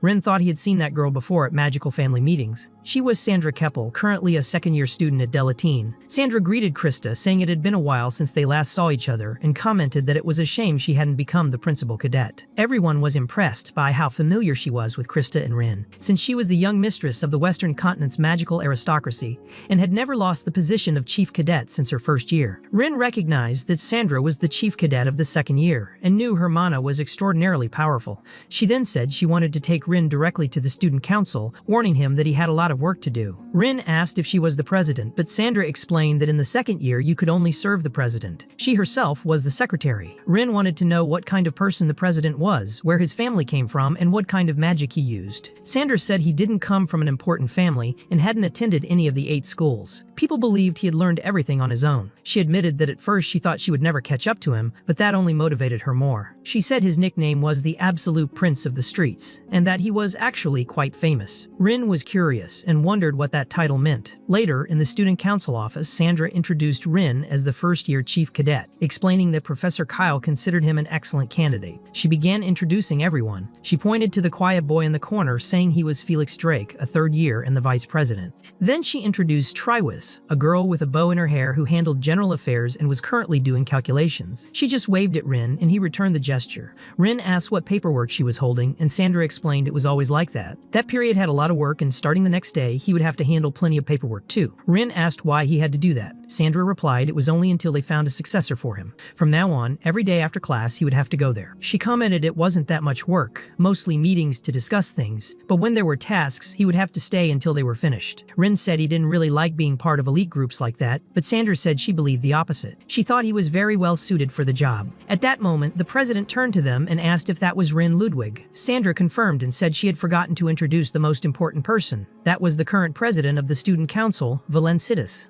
When Rin looked at him, he felt something different. It wasn't logic or reasoning, but pure instinct. His senses screamed that this boy knew black magic. Sandra tried to continue the conversation, but Belquerius just asked them to take Rin back, saying he was far below what he had heard. He commented that Christa would have been a better choice. Sandra questioned that, saying Rin had defeated all the students from the 8 schools and now held the position of chief student. But Belquerius replied that it didn't matter because it wasn't about talent, but about attitude. He asked if Rin expected to be treated with nobility and luxury, with everyone serving him like they did at his noble house. Rin replied that it wasn't exactly that. Belquerius asked why he had then changed his attitude so much when he heard he would be in charge of general tasks. He wanted an honest answer. Rin wondered what he should do at that moment. Even if he told everyone that this boy used black magic, no one would believe him. Maybe the best option was just to play along with him. Rin then said it wasn't that he wanted to be treated like a noble, but that he simply thought all of that was pretty boring. He admitted he didn't understand why anyone would want to take that role. The president asked if he refused to serve the students of Delataine, saying his way of thinking was clearly distorted. Rin recognized that he had heard that many times before. Belquerius said it wasn't entirely his fault. He explained that in a country where everyone blindly chased nobility, being born noble made people believe they had the right to be served. He said many stepped on others because they thought they were superior, but those who used their power and status to help others were the ones who truly deserved respect. He said the student council was the place to learn that kind of thinking. He said it wasn't something earned just with grades or talent, but that came from character. Finally, he told Rin the choice was his. He could take the position or not. Rin wondered who that guy really was. Every user of black magic he had met used their power for selfish goals. Maybe Belquerius was hiding his true nature, or maybe he had learned black magic for a different reason. He also remembered Torina, who had been accused of using black magic. Rin understood, even if it wasn't said outright, that the student council president wanted him to stay there. He decided to accept the idea and stayed, ready to do any general task they needed. However, he was already planning something. To keep an eye on that man closely, he decided to join the student council. That way, he could always watch him carefully. He reflected that he might even become a burden to others, but the president promised he would correct him whenever necessary. Meanwhile, at the Ludwig family residence, the atmosphere was serious. Everyone was gathered at the table, father, mother, children, and grandfather. At one point, Scalge asked Bran to read a letter. Bran Ludwig, the second son, opened the envelope and read aloud that Rin Ludwig had become the chief cadet of Delataine. Right after, Sari also confirmed the same line. At that moment, the heavy mood turned into laughter and joy. The whole family celebrated together, happy with the news. Someone thought it must have been Scalge himself who gathered everyone there because of this important event. Scalge commented that everyone had contributed to making it possible and suggested they celebrate even more. Kevin admitted he thought it would be very difficult to achieve that result since that year there were so many extraordinary talents at Delataine, but now he realized he had worried for nothing. Scalge commented that this had not really been a concern for him, since the one who actually worried him was Margina, the person in charge of grading the tests. Fortunately, he said her personal feelings had not influenced the scores. Rin's mother remarked that she thought they had been close back in school, which left Scalge a bit embarrassed. Then Siri declared to her grandfather that she also intended to enroll in the academy and become the top student. Scalge replied confidently that she would definitely succeed. After all, she was his descendant, the great mage Suze. One of the uncles noted that Siri was already considered the best student at Rivendell School and was called a prodigy, following in Christa's footsteps. He was sure the Ludwig siblings were truly frightening in terms of talent. Scalge also praised the children's mother, saying that to have such exceptional grandchildren, she had contributed a lot. He acknowledged she was truly worthy of being called Nora of the Ludwig family. At that moment, she quietly got up to go to the bathroom. Kevin followed her, worried, asking if something was wrong. Brim, his wife, explained that it had been the first time Scalge had called her Nora. She remembered her past well, the daughter of a fallen baronial family. She had neither status nor possessions. The difference between her and Kevin, who came from one of the most prestigious magical families, was immense. Scalge, Kevin's father, had been completely against their marriage. He did not want to accept a daughter-in-law who was not as noble as his son. This caused a fight that escalated to the point where Scalge expelled Kevin, telling him he was no longer his son. Because of that, Brim had always carried a sense of guilt. She knew Kevin and his father had been close, but everything was destroyed because of her. She thought that if she hadn't married Kevin, that relationship wouldn't have been broken. Kevin, however, reminded his wife that without her, he wouldn't have Rin, Bran, or Siri. The three children were precious gifts in his life. Now, after so much time, his father had finally recognized her as part of the family. He asked her not to cry like that, reminding her that their children's lives were only just beginning and that they would still bring many surprises in the future. Meanwhile, Rin was at the student council, dealing with a huge pile of paperwork. The work was boring and exhausting. He even wondered if Triwis had put him there just to suffer and be tortured with so much paper. Triwis simply explained that yes, that was the tradition. Everyone went through it until someone younger took their place. After some time, Rin stretched, annoyed with it all. He looked at the countless requests from students to the council and realized most of them were completely pointless. Maybe 90% of the requests made no sense at all. He thought the students created unnecessary work. It was only when he found a more sensible request that he paid attention. A student suggested something to make cleaning the floor easier, since sweeping it completely was very tiring. The council president approached, praising the proposal for finally making sense. Rin, surprised for not having noticed the president there before, asked how that could be considered a good proposal. The president explained that this was the way of thinking of someone who lived like an aristocrat, believing that because there were servants to do the work, students did not need to help. But to him, that was exactly the problem. He said that this mindset only caused the servants to sacrifice themselves for nothing, while the mages, who had power, did nothing to improve working conditions. He explained that this was, in fact, Delataine's policy. The magical formulas were so complex that only those with access to scrolls or those who were mages could understand them. There was no real effort to simplify the runes for ordinary people. Mages preferred to focus on high-level magic even though they knew many people didn't even know the basics, which could help a lot in rural areas where everything was still done with unnecessary difficulty. For him, when these magical miracles spread to the whole public, then a true golden age would really begin. Before leaving, the president handed something to Rin, asking him to take it to the local development club. Even if the results were small, they would still be useful. After he left, Rin reflected on who he really was. He wanted to understand why someone like him would have studied dark magic. He found Valencidus increasingly intriguing and decided he would investigate his identity, as well as continue searching for the Torina book. 2 days later, Rin went to the Adventurers Guild to pick up a long-distance mission, something like an escort. He handed over his bronze identification at the counter and waited.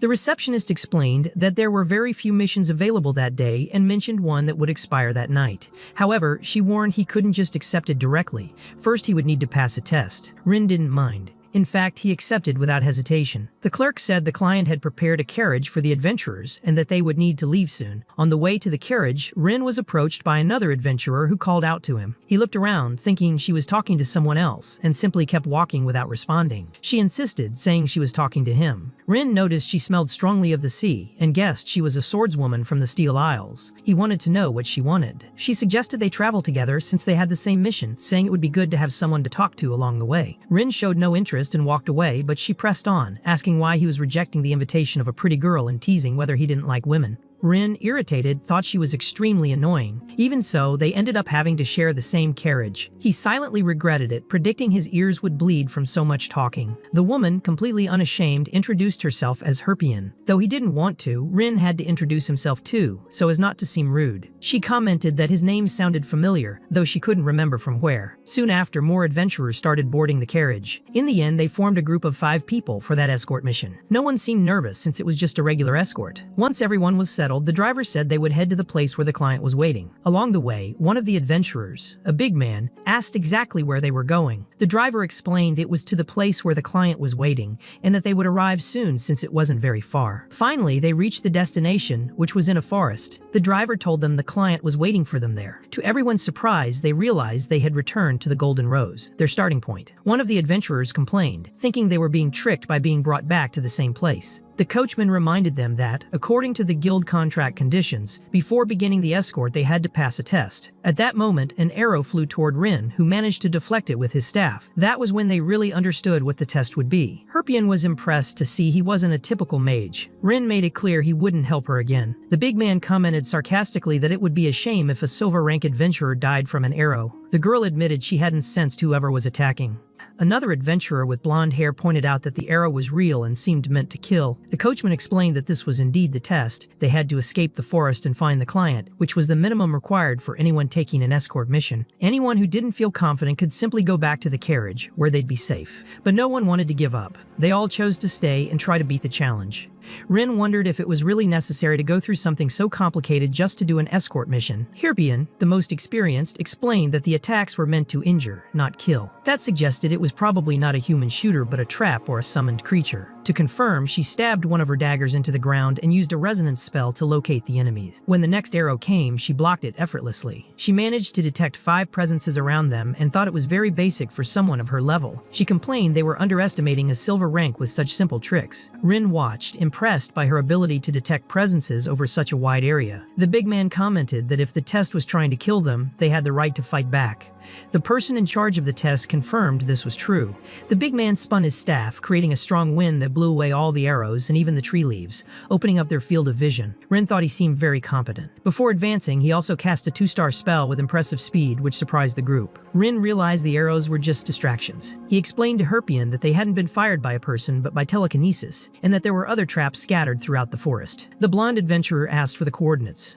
Rin shared the information, and the man then used a large instrument. He was an acoustic mage who used sound as a catalyst. When he played his music, he managed to track everything around them. He located the creature responsible for firing the arrows, which fell defeated without even reacting. Everyone was surprised by his precision. The musician explained he felt the mana flow and, since it wasn't a conventional trap, his magic worked well. Rin found the precision impressive and thought there really were high-level mages even outside Delataine. The man with the staff commented that so far he'd only met slow, clumsy mages, but these two were different. He introduced himself as Willis and said he looked forward to working well with everyone to secure a good reward. The hooded adventurer with daggers introduced herself as Brienne. The acoustic mage gave his name as Yanar. Herpion, however, found so much formality unnecessary, saying the test was over. Brienne disagreed, saying it would only end when they reached the agreed location. That was when Herpion revealed that she was actually the one supervising the test. She confirmed with her subordinate that all the traps had been destroyed and declared that they had all passed, allowing them to sign the contract. She said she found the group fun and effective. She revealed her full name as Herpion Diale, eldest daughter of the Diale family, a high noble lineage.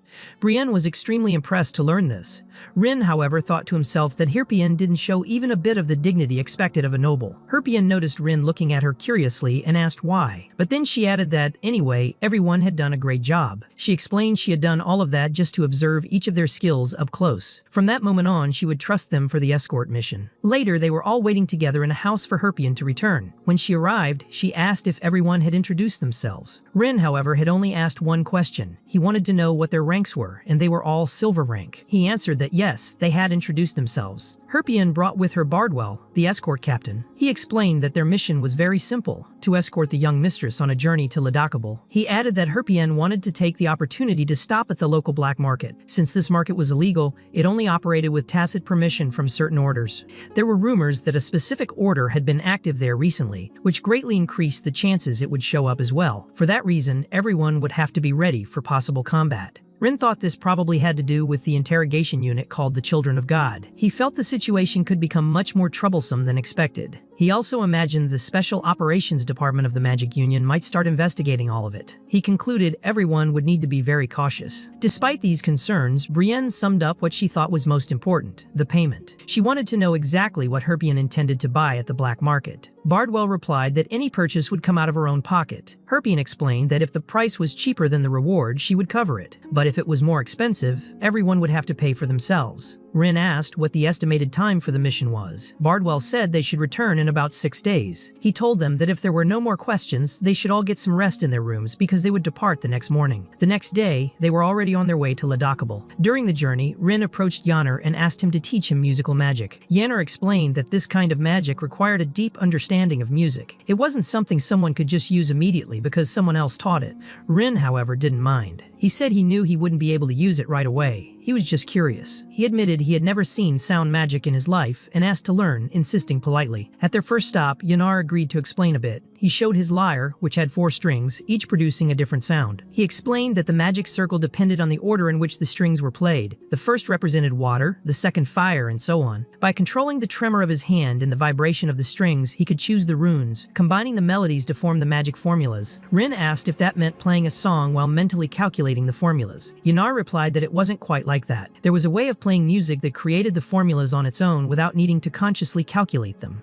While he played, he explained that each note or harmony represented a different mathematical function, linear, quadratic, or cubic. Rin admitted he didn't really understand. Yannar said he had expected that, admitting he couldn't explain it very well himself. He said sound magic depended a lot on the person's intuition, comparing it to bards who claimed they could read the wind. He apologized for not being able to teach it more clearly. At that moment, Herpion noticed the conversation and asked what they were talking about. She saw everyone seemed to be having fun. Yannar explained that Rin was curious about sound magic. Herpion said that if it was music, she wanted to know if Yannar could play something like a lullaby because she was feeling sleepy. Yannar replied he couldn't do that kind of spell, but he could cast one to keep dangerous creatures away. Everyone thought that was a good idea. Yannar began playing his lyre, and soon most of the group fell asleep. But Rin remained thoughtful, reflecting on how vast the world was and how many magics he still didn't know. To him, it didn't matter how much he studied, there would always be something new to learn. Meanwhile, in a dark and distant place, a messenger of a dark mage reported that they hadn't had any problems with the academy. He said that if they waited another 6 months, number 1 would graduate as the best student. He warned that if that happened, the plan to recover Rin's body could be completely ruined. The leader, Lord Torina, questioned why he called it body. The dark mage quickly apologized, showing respect. Torina then asked about the situation in Ladakable. The mage reported that number 3 and number 6 were already on their way. Torina asked if number 3 was Ravinia, saying that getting the item wouldn't be a problem for her. He also commented that given the nature of number 6 and Ravinia, the city was probably in chaos at that moment. That would end up dividing the attention of both the Children of God and the Special Operations Department of the Magic Union. He said that as soon as he had authorization, they could start the plan immediately. Meanwhile, Rin and the rest of the group were arriving in Ladakable. The group noticed they had arrived faster than expected. Willis remarked that the city was a bit smaller than he'd imagined, and wondered if that was really the largest black market in the Empire. Brienne replied that of course the black market wouldn't be openly visible to everyone. Ladakable had a dark secret. Beneath the city was a huge underground district completely controlled by the Bandits Guild. This district was so organized that even the Thieves Guild paid tribute directly to the city's lord to keep operating. When they got there, Rin wanted to understand why a young noble like Herpion would be interested in a place like that in the black market. Willis answered that it was pretty obvious. Rich people tended to be obsessed with rare items and treasures. For them, collecting unique things was a status symbol. Brienne, however, explained that Herpion was different. She said her family, the Delataine, had built their fortune mainly through trade by making successful deals. She added that this was probably connected to an old rumor about the family's succession. The method of choosing the heir in the Delataine family was unique. All potential successors took part in a competition where they had to bring home the rarest treasure. Whoever managed that would earn the right to lead the family. Rin reflected that this really showed it was a merchant family through and through, completely built on meritocracy. It was an unusual custom that really defined their character. Willis summed it up for everyone by saying that, in the end, their task was simple: protect Herpian. In exchange, they would get a good payment. Bardwell interrupted to say it was time to go. They gathered at the south gate of Letakabel, where Herpian showed everyone the scroll with the details of the item they needed to find. Her team was already fully mobilized to track down this treasure in the black market. Everyone would split up to avoid crowds and unnecessary suspicion. Herpian made it clear that no matter the price, what mattered was finding the object. Bardwell then gave the orders. Brienne would be responsible for acting as the scout, gathering information about the surroundings and detecting possible enemies. Yanar, not being very effective in direct combat, would stay next to someone able to protect her and watch for quick movements.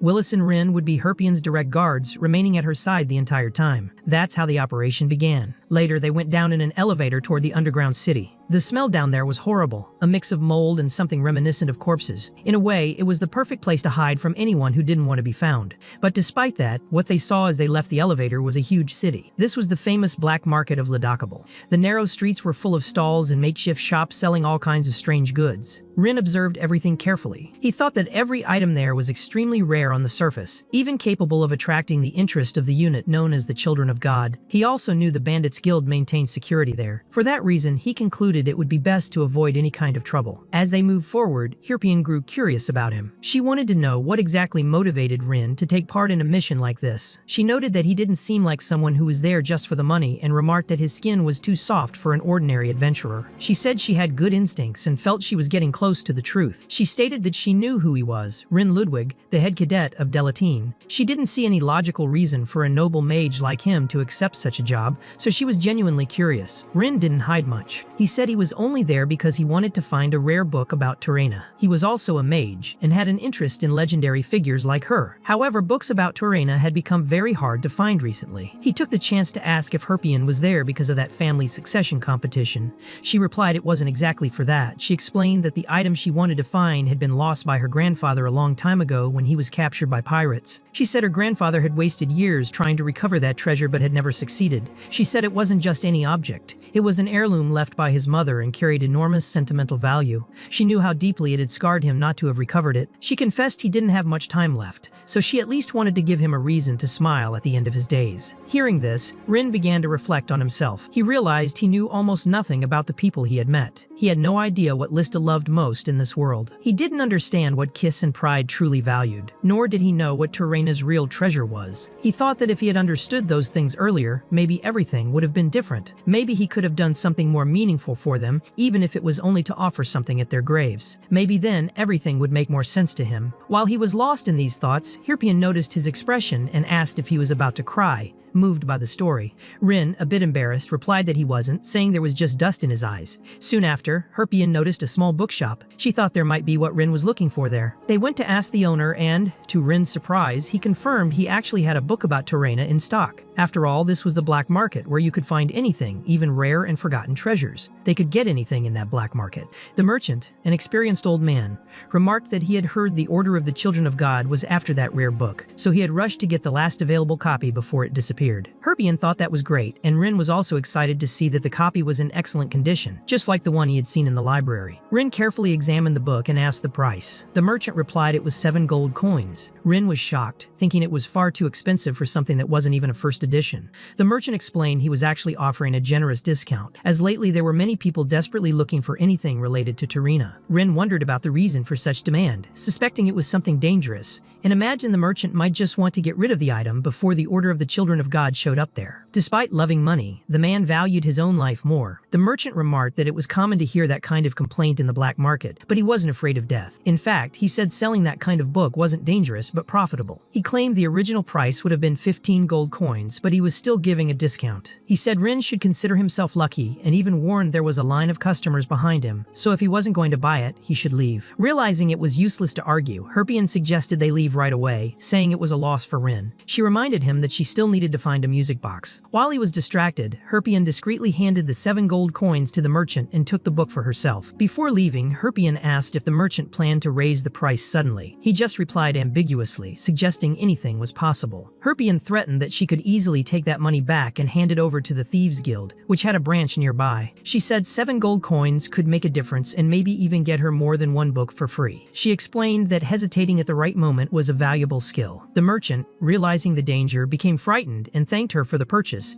even going so far as to refuse payment and giving her the book for free. Satisfied, Herpion commented that, as her grandfather always said, she was lucky with people. Ever since she was a child, she had an almost supernatural intuition for finding fortune, something hard to explain. She also reasoned to herself that she was investing in connections. If she could maintain a good relationship with Rin, they might work together again in the future. Rin was immensely grateful for the help and admitted that her intuition was indeed right. He said he was looking forward to collaborating with her again. Meanwhile, at the 11th entrance of the nest, a group of bandits was guarding the area when they encountered hooded dark mages. The bandits tried to stop them, but the mages advanced anyway. One of the bandits tried to hold them back and was struck by a magical needle. At first he didn't care, but when he tried to grab one of the mages by the neck, his body exploded in blood. The second bandit who tried to attack them met the same fate. One of the mages remarked that they didn't yet have official permission to kill, but the other justified it as self-defense. A bandit who witnessed this ran off to warn the others. Shortly after, a message arrived for the dark mages from Torina, authorizing them to do whatever they wanted. As soon as they got the green light, they killed the fleeing bandit along with the nearby building, blowing everything up. One of the mages, wielding a scythe made of blood, showed a macabre pleasure in the scent of blood and despair. He said he had been holding back for a long time and was finally ready to kill. As chaos spread, Brienne patrolled the perimeter, always cautious about identifying dangerous individuals, which was difficult in that place. Soon she heard the explosion caused by the dark mages. She saw the fire spreading, smelled the blood, and noticed the growing commotion, with everyone surrounding the invaders.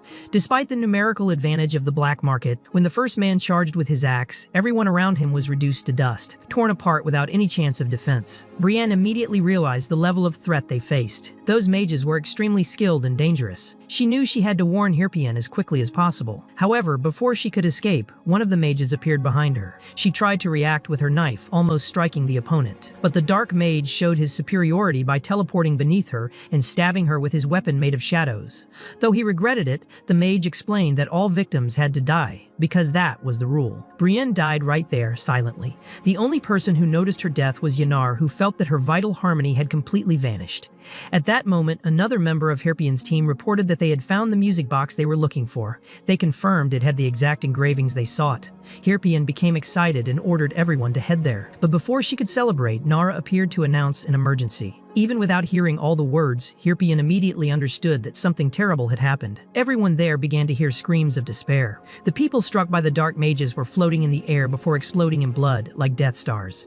When the rain of blood began, Rin realized it was telekinesis used with extreme brutality. Only dark mages would be capable of committing such an atrocity. Sherry felt the same chill he had when facing the Rat Spider Queen. He wondered if they were really after him, as if they had waited for him to leave Delataine to attack. Yanar warned that it was too dangerous to go in that direction, saying they would all die if they tried. She also revealed that Brienne was already dead. Herpion ordered Bardwell to retreat with the entire team. She said she would go ahead alone because she didn't want to risk the lives of her subordinates over this. She explained that moving everyone together would draw too much attention and that they should split into smaller teams to escape, but Rin insisted on going with her. Herpion said it wasn't necessary because she could go alone, but Willis, even wounded, said he would also go. Herpion admitted it was arrogance on her part and promised to repay their help in the future. She needed to confirm whether that was really the treasure her grandfather had lost. If she returned empty-handed, Brienne's death would have been in vain. Rin understood that trying to convince her of the danger was pointless. She was too stubborn, so he decided he would go with her and stay very close. Whatever appeared, they would have to face it together, always alert. Yanar also found her courage and said she would go too, reminding them that this was their contract. Willis commented that there was no other choice. Bardwell agreed, saying they had no alternative but to follow her. They went together until they found a filthy alley stained with blood. One of Herpion's team members was completely torn apart, but still alive. In her hands, she held the music box they were looking for. Herpion thanked and apologized to Jackie, even knowing there was no way to save her. Rin realized Jackie was completely corrupted by dark poison. Willis, carrying the guard's body, said it wasn't the time to cry and that they needed to get out of there quickly. But then the worst happened. One of the dark mages appeared in the alley, sarcastically saying it looked like they had forgotten so many people alive there. He commented that maybe they were playing hide-and-seek but unfortunately had been found. Rin drew his staff and announced he would stay behind to hold him off while the rest of the group fled. Heroine tried to question him, but Rin said he wouldn't repeat himself. So the group left, taking the wounded in the music box. Rin knew the situation was extremely dangerous. Any small mistake in that fight would mean his death. He had no intention of winning, only of buying time for them to escape. The dark mage realized Rin's plan and mocked him, asking if he really thought he could stop him. He said he had heard everything and wanted to know exactly what Rin's plan was. Rin prepared himself, conjuring flames on his staff to defend. The dark mage even praised the effort while changing the form of his weapon, saying martial arts were his specialty. They began an intense staff battle, balanced in power. Heroine had to leave but did so with a heavy heart, not wanting to leave Rin behind. As he fought, Rin noticed that the dark mage's sight style was very similar to his own staff technique. He suspected the mage might have been a student of the Osiris school. Even so, his biggest concern was with the dark, poisonous magic the opponent used. In a moment of the mage's distraction, Rin managed to land a solid hit, but the mage was preparing a dark spell called Dance of the Massacre, creating a massive whirlwind in his direction. In an instant of precise calculations, Rin cast a spell combining fire and earth, generating a large explosion that completely dissipated the whirlwind. The dark mage acknowledged that Rin was strong, but Rin understood that if he kept matching the mage's power every time, he would eventually run out of mana. As the dark mage got back up, his head was on fire. Rin even considered using his mental barrier to win the fight, removing the bandage on his hand and revealing the symbol of Belquerius. But when the dark mage pulled back his hood because it was burning, Rin saw a face identical to his own from another life. It was as if he were looking at himself. He realized it wasn't insanity. It was exactly the same face. The dark mage remarked that he hated fighting strong enemies because it was too tiring, preferring to crush the weak since it was more fun. Then he offered his own flesh as a sacrifice to the abyss. He summoned several demons that charged toward Heroine and the group. Rin remembered how he had forgotten the pure malice of dark mages. That spell had a power equivalent to 3 pentagons, something devastating and extremely hard to block. He knew that if he used Belquerius in that state, he would end up dying. To stop that attack, he would need a spell of at least 4 stars, something impossible to calculate in 2 or 3 seconds. Then Rin thought of Heroine and how kind she had been to him. He also remembered Lista's words, that helping someone is never a one-way street. One day that debt would be repaid, and he wouldn't regret helping someone. So Rin decided to activate Belquerius, completely annihilating the dark spell advancing on the group. However, that effort left Rin vulnerable. The dark mage struck him violently and said that this was what happened when someone tried to protect others, that now he would die because of it. Rin felt the dark poison spreading through his body and swore to himself that he wouldn't die from that poison again. The dark mage taunted him, asking how it felt, whether he was angry or scared, knowing he would die in 10 minutes. He wanted to know what it felt like to be about to die. Rin reflected that he didn't want to repeat that same moment of failure. He recognized that he had enough magical power, but thought that even so, he would just die there without having done anything useful. He questioned what difference his reincarnation had made if he hadn't fulfilled any purpose, hadn't left anything behind, hadn't honored anyone. At that moment, however, he remembered Pip. He thought that if he gave up there, Pip would be alone again, waiting centuries for his return. He couldn't allow that to happen. With all the strength he had left, Rin stood up, determined to keep going. When he was about to be crushed by the dark mage, flaming arrows flew past, nearly hitting him. Then Bart appeared with his hammer and hurled the dark mage away with a single blow, arriving just in time to rescue Rin. The dark mage, injured and pinned in the rubble from the hammer strike, called for another ally, Milek, who was handling things far more efficiently than he was. Soon after, the underworld bosses showed up to confront the dark mages. Milek himself remarked that the 5 biggest leaders had arrived and that he had already eliminated one of them.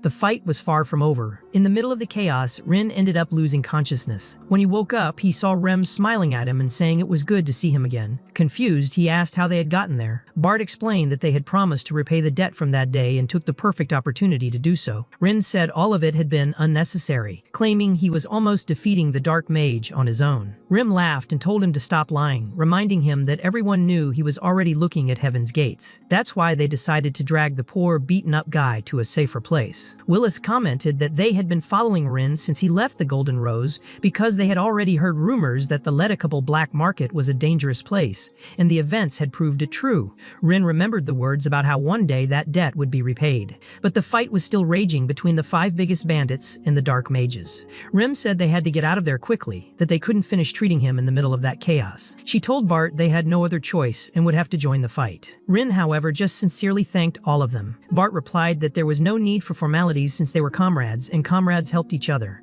Rim teased Rin, saying he was such a little arrogant guy and should be cuter for his age. She asked why he didn't say something like, "I was waiting so long for you all." Rin complained that they took too long to arrive, saying that if they had time to follow him, they could at least have saved him at the right moment. Rim laughed and said that if it were up to her, she would have left that kid to die right there. But Rin asked them to hold off the enemy for at least 10 minutes so he could finish recovering. Rim repeated, 10 minutes? With irony, saying that Bart could do that for hours. Meanwhile, Milek kept killing more victims, using a spell that created a huge watching eye capable of firing lasers. A crazy mage mocked them, saying that just because the enemy leaders had died, everyone there was acting like weaklings. Milek said that for him it was already over and that they should leave, since there was nothing else to do. But then the eye was finally destroyed by something, and Milek was almost hit by another flaming arrow. The insane woman screamed that they had stolen her prey. It was Rem and Bart who had arrived. Rem questioned what nonsense they were talking about. Bart introduced himself as Bart Urians from the School of the Stormwheel. Milek immediately recognized the name because he knew that was one of the best schools for warriors and that the surname Urians belonged to an extremely powerful family. When Bart declared his name and origin, it was clear he intended to kill.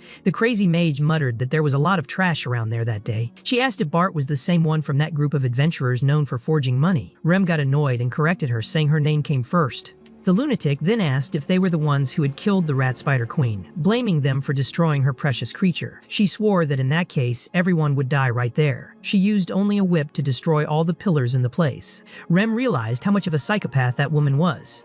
But then Milek appeared behind her, teleporting through the black poison. He made poison rain down over the battlefield, something Rem immediately recognized as exactly what Rin had told everyone to stay away from. Milek laughed, saying that even if the poison touched her skin, it wouldn't be any fun if it wasn't lethal. Rem didn't fall for the provocation and tried to hit him with a flaming arrow, but Milek teleported to dodge. He mocked her, saying all his fights ended the same way, grabbing Rem by the foot, teleporting, and almost stabbing her. But Rem managed to break free and threw him far away. She then said she was going to teach him a lesson. She explained that many archers were weak in close combat, but she wasn't. She was a professional at it. She used his own poison as fuel to set the entire battlefield on fire. Rem, the legendary archer, warned that if he kept talking so much nonsense, she would rip his little mouth off. She said he could try to defeat her as much as he wanted. She called him Inksack with contempt and prepared to continue the fight.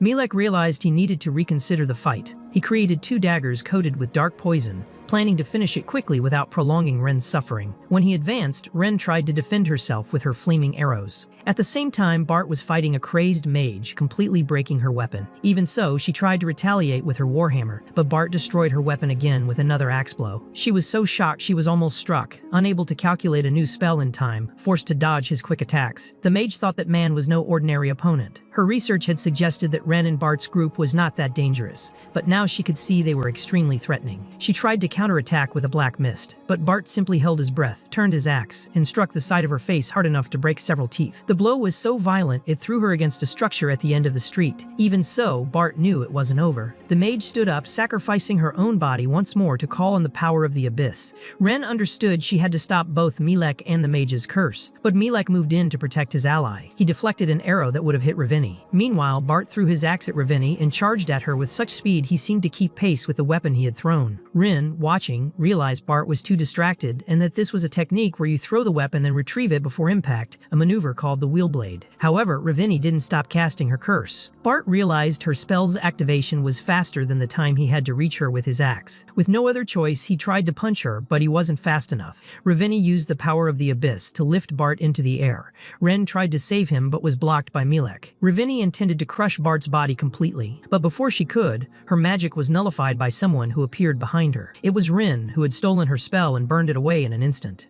The scene even surprised Milek, who couldn't believe what he was seeing. Rin recognized that Rin had been quick, but also regretted that he had finished the enemy before she could. Even so, Rin explained that he would handle those enemies from that moment on. Bart asked if it was over, and Rin replied that unfortunately it wasn't. Even badly wounded and with parts of her body burned, Raveni was still alive. Rin said he knew that type of person well, people who were hard to kill.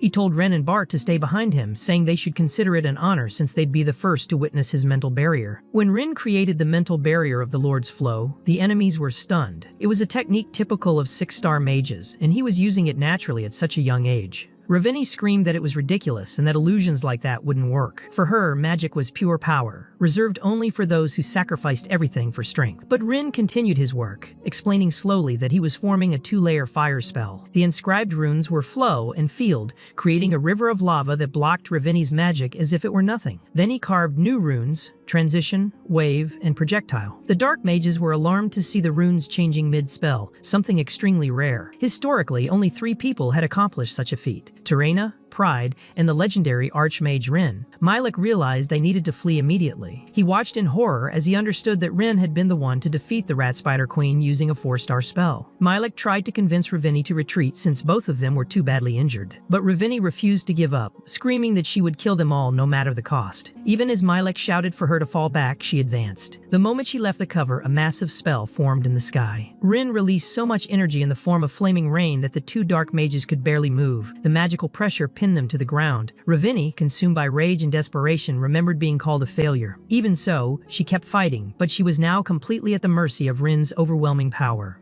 Rin looked at Ravini and coldly stated that if she couldn't perform rune conversion, she couldn't be called a success. To him, she was just a flawed, defective creation. At that moment, Ravini, filled with despair and hatred, offered everything she had to the abyss. She sacrificed her own body, giving up both arms, wanting only to kill Rin. But he activated Belquerius and made her spell vanish. Ravini collapsed, utterly defeated. When the 2 dark mages had been immobilized, Rin could no longer maintain a firm stance. He coughed up a little blood, feeling his heart beating faster than normal. Rin noticed and warned him not to push himself so hard, worried about his condition.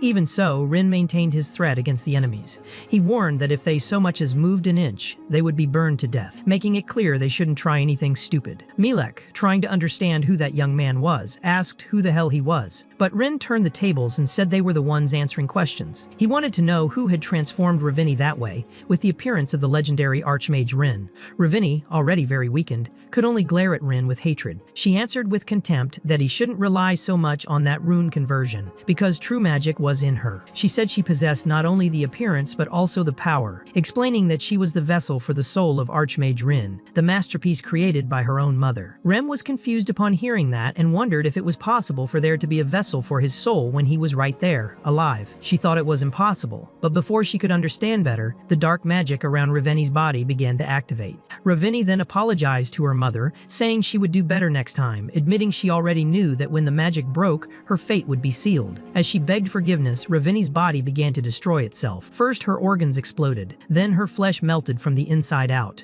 Milek only commented that it was expected. To him, Ravini's mother was a ruthless woman without any mercy. In the end, Ravini became nothing more than a pile of burned, rotting remains. Next, it was Milek's turn to accept his death. He didn't even scream. His body also succumbed to the same dark magic, dissolving without any resistance. Watching it all, Rin concluded it was a programmed curse. When certain conditions were met, the bodies were automatically destroyed to ensure none of them could be captured alive. Rin was outraged at Milek's coldness, thinking about how much of a psychopath he was to die like that without reacting. Still confused, Rin reflected on that story about being a vessel for his own soul. He thought it was all absurd, just another damn plan by dark mages that only brought tragedy. He wanted to understand what they were really trying to do, but he didn't have time to think more. Soon after, he lost consciousness. Meanwhile, Sammy was observing Rin's condition and remarked that his body was burning from the inside, just like before. He said it was always the same. Every time Rin lost control, he ended up in that pitiful state. Rem wanted to know, very directly, what exactly that mental barrier was. Bart, despite everything, admitted he didn't really know how to explain it. He only said it had something to do with the pinnacle of magic, but that wasn't very helpful. Rem insisted, annoyed, saying she'd asked that question before and wanted a clearer answer. She asked again who the hell that boy was. Bart, out of patience, just shot back that it didn't matter who he was. For him, what mattered was that Rin was one of them now. Rem, still irritated, eventually accepted that. It seemed no one there was going to argue about it. Later, word spread that the incident in Ladakable had been officially closed. The Inquisition, known as the Children of God, along with the Magical Union's Special Operations Team, showed up to handle the final details. The Bandit Guild suffered devastating losses, with an estimated 2,000 casualties from that single event. They uncovered everything that had been going on there, including the black markets operation. The Lord of Ledicabol was arrested by the Children of God and transferred to the Holy See, accused of allowing such a large illegal trade to flourish in his city. Meanwhile, Doran reflected on the massacre. He found it strange there were no suspects or concrete evidence,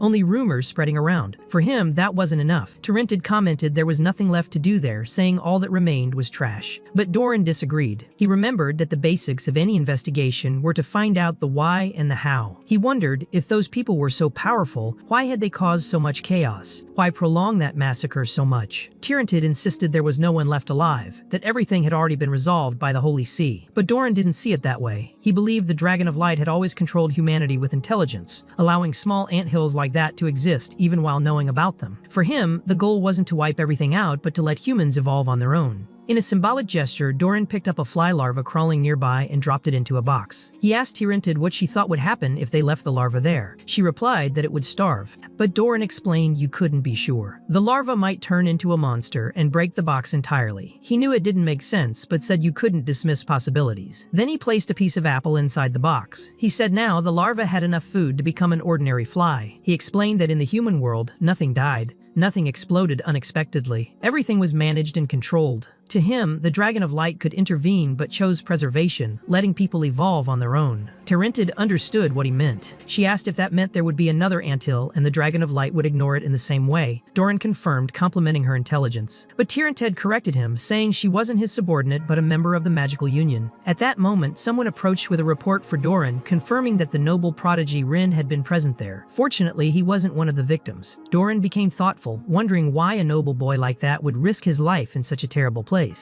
He wanted to understand what was so special about that book he was looking for. Meanwhile, Herpion showed up with a book, wanting to know how Rin was doing. Sammy explained that he still showed no signs of waking up. He seemed trapped in a nightmare. The poison had already been neutralized, so he wasn't in danger of dying. But he could still be in a lot of pain from the remaining traces of poison in his body, something they couldn't treat. Herpion understood and said it was time to go. She thanked them very much for their help and asked them to pass along her gratitude to Rem as well. She left the payment and the book Rin wanted so badly. Sammy, in the end, reflected that it was the same book Rin had asked for the last time they met. Before leaving, Herpion sincerely thanked them for everything Rin had done. She said they would meet again when he was healthy. She promised that if he visited the archipelago where she lived, she would treat him like royalty. To reinforce the gesture, she surprised him with a loud kiss on the cheek, which even left Sammy a little impressed. Herpion quickly explained it was nothing special, saying it was a cultural custom in her land, something that also happened in places like Brazil or France. After that, the investigation in the city continued. Everyone there was doing their best to ensure Rin's recovery, while Herpion left behind the legacy of those who had died and kept fighting for those who were still alive. At that same moment, a message reached Torina's base reporting that Units 3 and 6 had been eliminated. One of the elders, appearing among the flames, asked who had killed Ravini. For him, it wasn't all that surprising. He thought she was the kind of person who might die suddenly.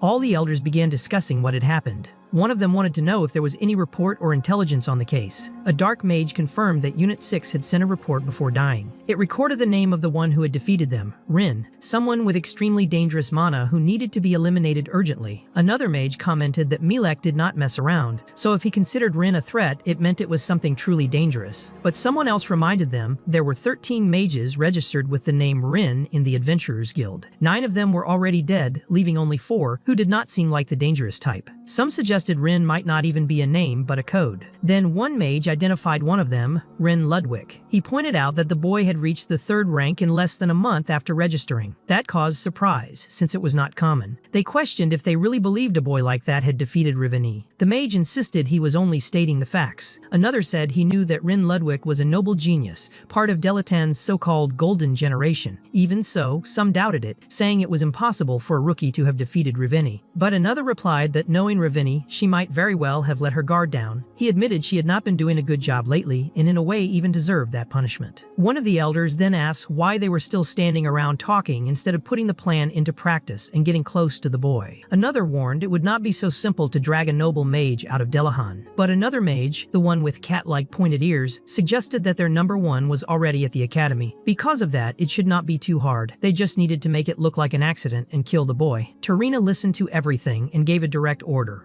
Valencidus was to eliminate any obstacles, making it clear Rin was the target. Valencidus accepted the task without hesitation, saying he would obey his mistress and put the plan into action. After dismissing the group, Torina was lost in thought. She remembered the child she had created through human transmutation, Raveni. She had shaped that girl with her own hands and considered her precious. Even so, after seeing her dead, she felt nothing. Torina had felt nothing ever since Rin, the great archmage, had departed. For her, nothing else came close to the experience of being in his presence. Several Several years after Rin had fallen into his eternal sleep, the fact that he never opened his eyes again was what motivated her. She believed the spell used to put him in that state had been spoken incorrectly. Because of that, she was determined to cover up the entire truth, doing whatever it took to bring her master back. 200 years had passed since Rin's body was frozen. During that time, Torina did everything she could to find a solution to reverse the situation. At one point, she even confronted a great dragon seeking answers. The dragon, however, was clear in saying it was impossible. Even if she could melt the ice surrounding his body, the freezing of the soul could not be undone. The spell Rin himself had created was already at a divine level, beyond any magic she could control. But Torina refused to give up. She thought that if his soul was truly trapped inside, he must be wandering through that frozen void. That was why she kept insisting, believing she was getting closer to her ultimate goal. For her, just a little more effort would be enough to achieve the results she wanted. The story then shifted to the moment when Rin was finally waking up, in a dreamlike scene inside a carriage, reminiscent of old game introductions. Sammy asked if he was awake, and Bart commented they were already on their way to the Golden Rose, almost there. Rin, still recovering, murmured to himself that it all hadn't just been a dream.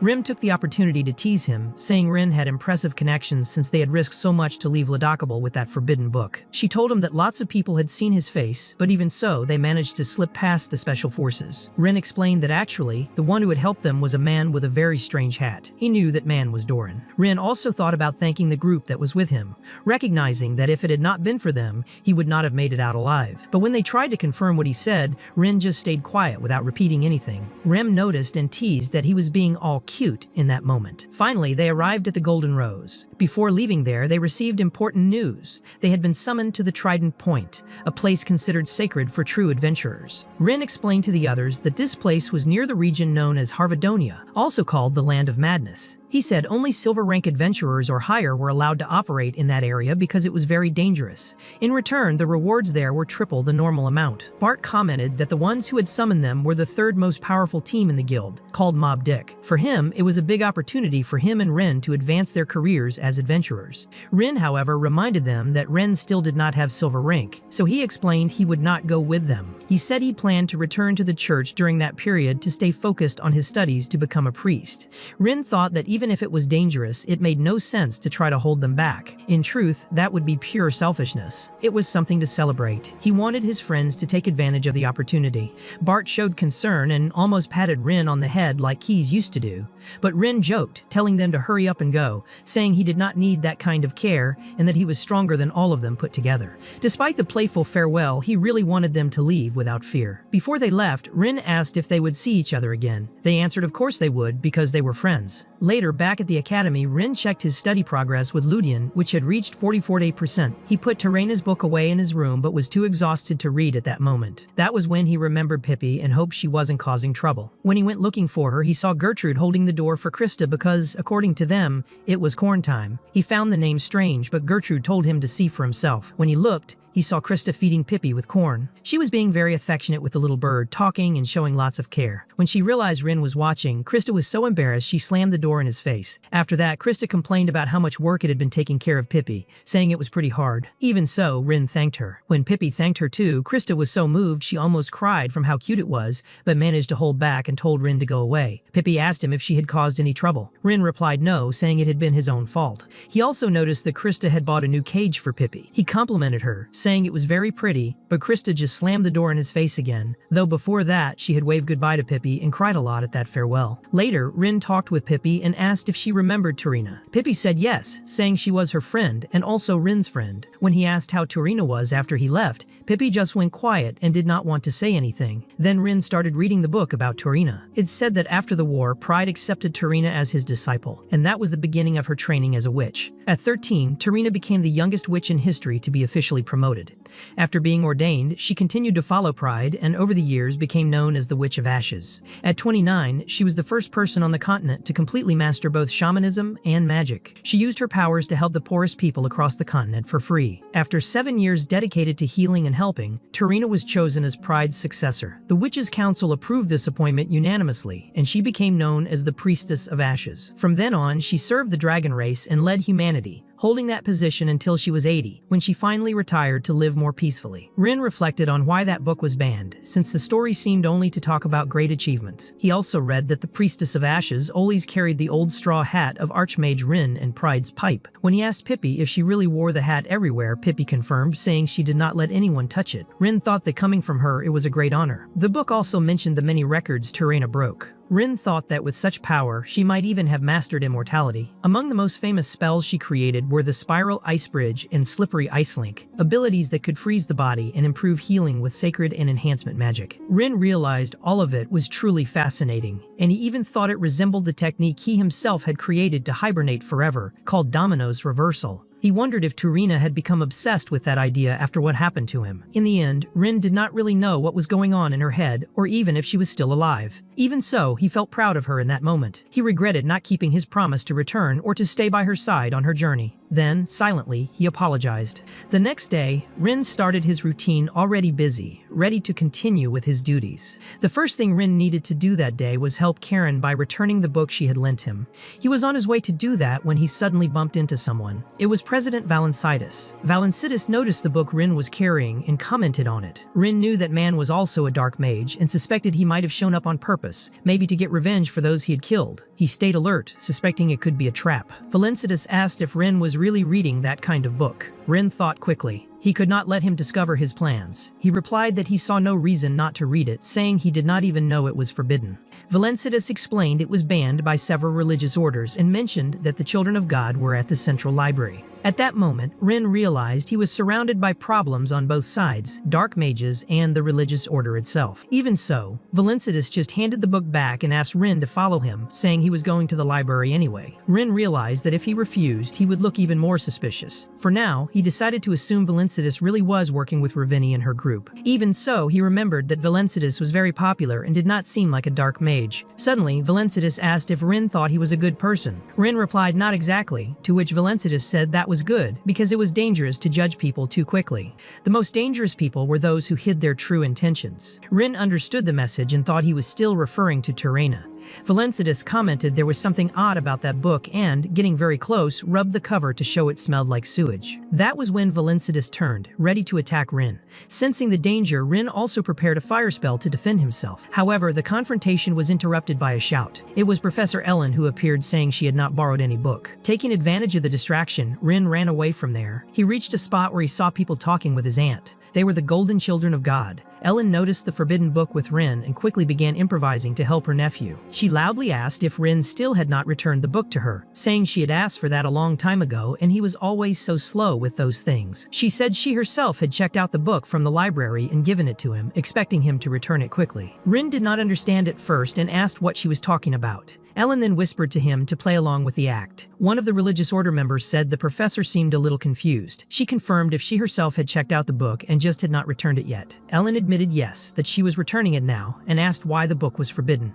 The other woman replied they could not discuss that there, but if they met again, she could explain. Ellen insisted, saying she was a very busy and brilliant professor, to which the woman from the religious order agreed, dismissing Rin so he could leave quickly. As he walked away, Ellen wondered why her nephew was reading that book. She hated getting involved in those kinds of situations, but this time she would have to cover for him.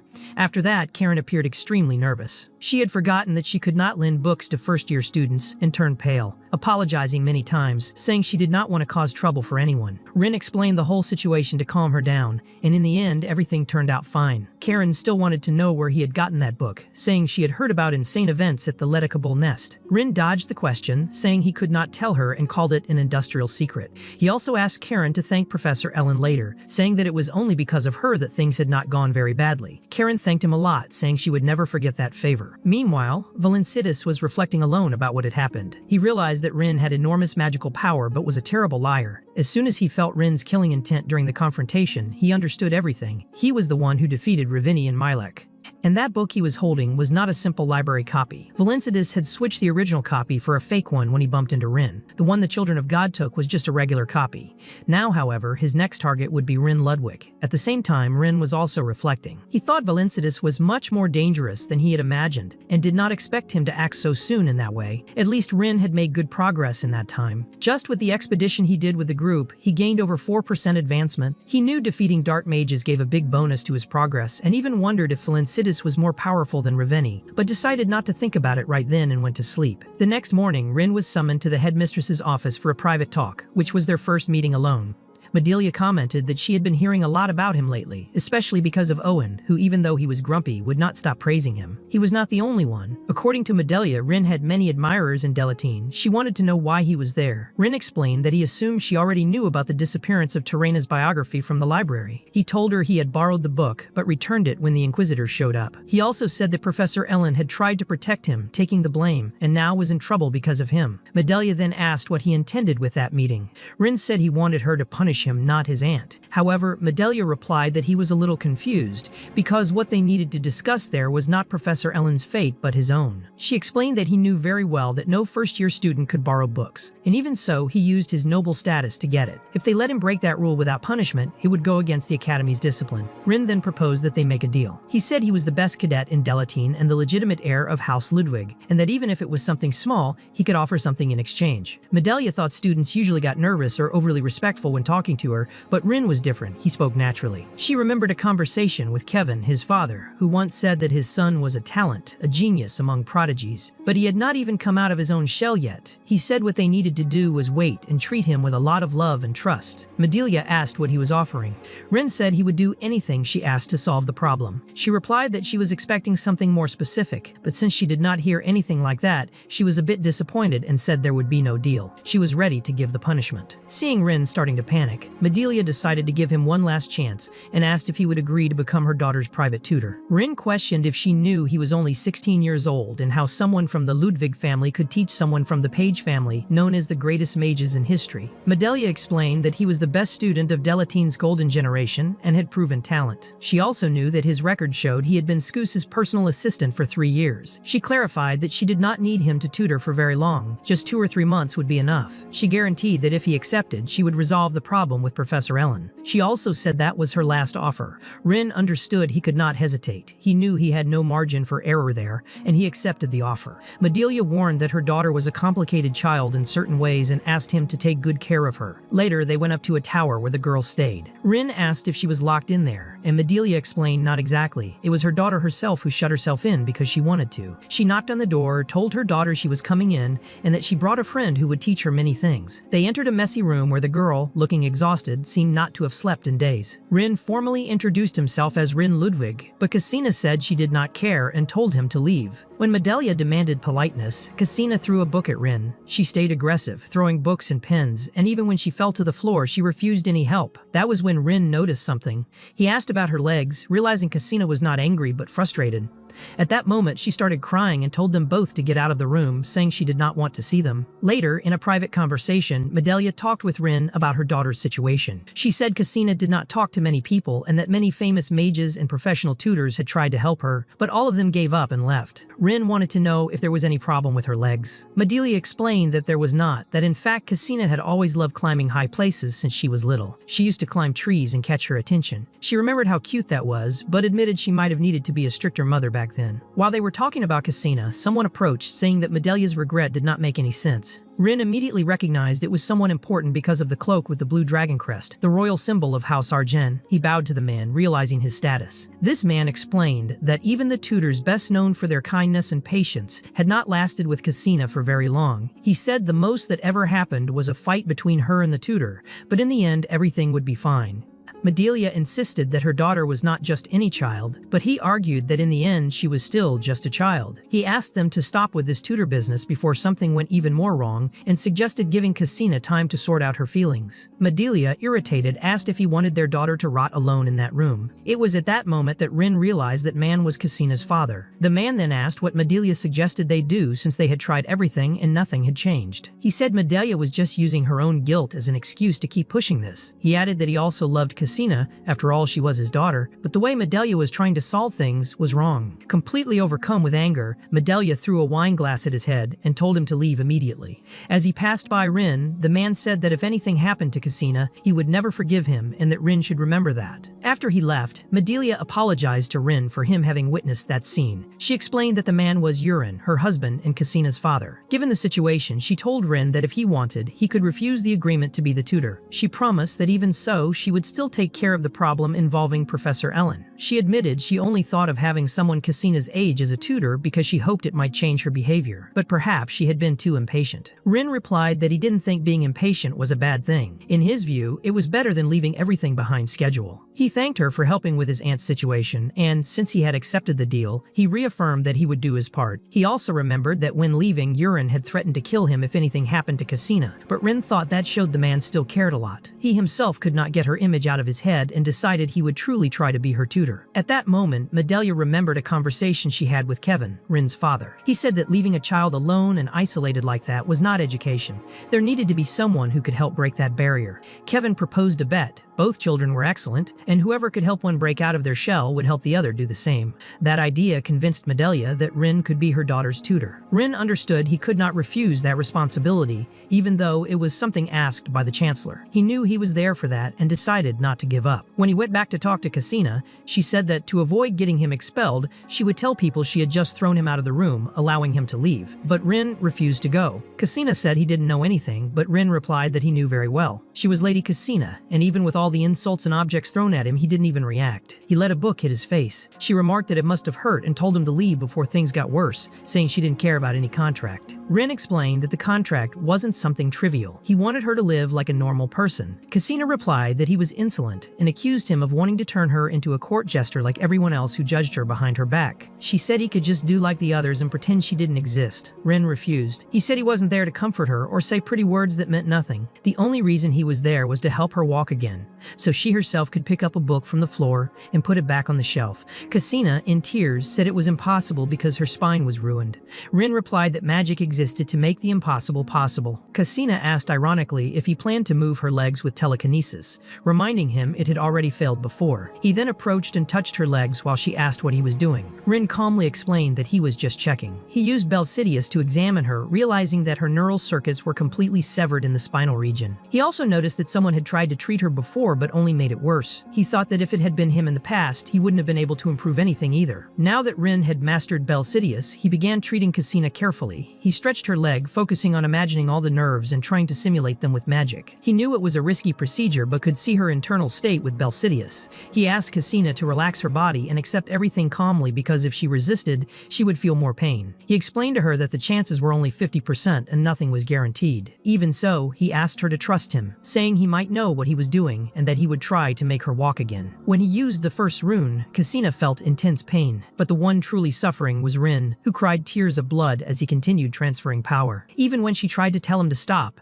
Rin ignored the pain and pushed the spell even harder. At the end of the procedure, Cassina tried to speak to him but noticed something strange in her legs. Rin, exhausted and bleeding, explained that it had worked. He said that for now nothing would change immediately, but if she was patient and trained carefully, she would be able to start walking again little by little. Cassina, confused and still not understanding, asked what he was talking about. Rin wiped the blood tears away and explained in detail.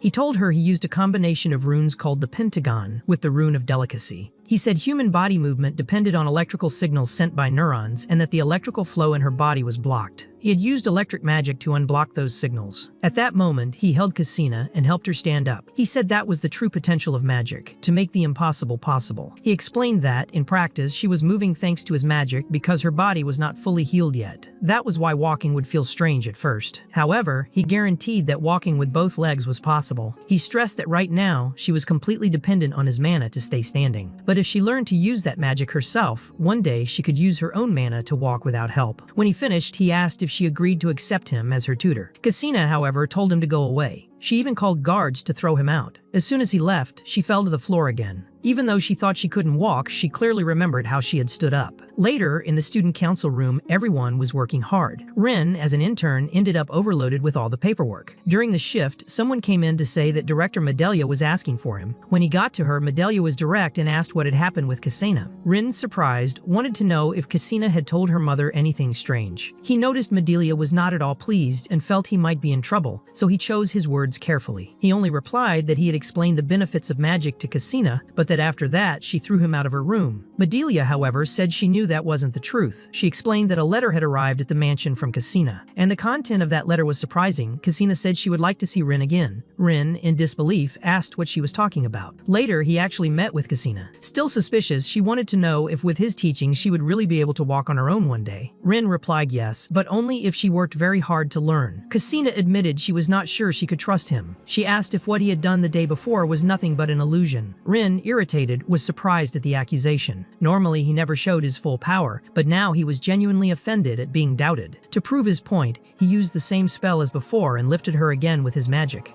This time, standing, Casina felt excited. She began to walk, feeling the ground under her feet. She couldn't contain her enthusiasm and remarked that even though they were the same age, he was incredibly skilled, doing something even her mother, a powerful mage, had not achieved. But even so, she teased him, saying he probably wouldn't even get past the second star. Rin explained that every mage had their own area of specialty. Casina, still skeptical, asked how she could know it wasn't a trick, since she didn't know anything about him. Rin, losing patience, asked if a walk through the city would convince her. Casina, excited by the idea, said she wanted to try, but only if it was possible to leave without her mother's permission. She explained that if her mother knew, she would assign several guards to watch them and people would keep looking at her in a humiliating way. She wanted to go out without worrying about any of that, freely. She suggested sneaking out quietly. Rin hesitated, thinking it might end up looking like a kidnapping. But then he remembered what the heroine had told him when he was younger, that she hoped he would grow up to become a wonderful adult, able to spread the light of magic to others. Rin looked at the window and remarked to himself that it was actually quite big enough for two people to fit through without any problems. Casina explained to Rin that there was a magic barrier on the window set by her mother to prevent escapes. Rin, however, said that was no problem for him. He used Belquerius to undo the barrier precisely and quietly. When the barrier fell, Casina was surprised and asked how he had managed it. Rin replied that he didn't have time for detailed explanations and pulled her by the hand, guiding her to the window.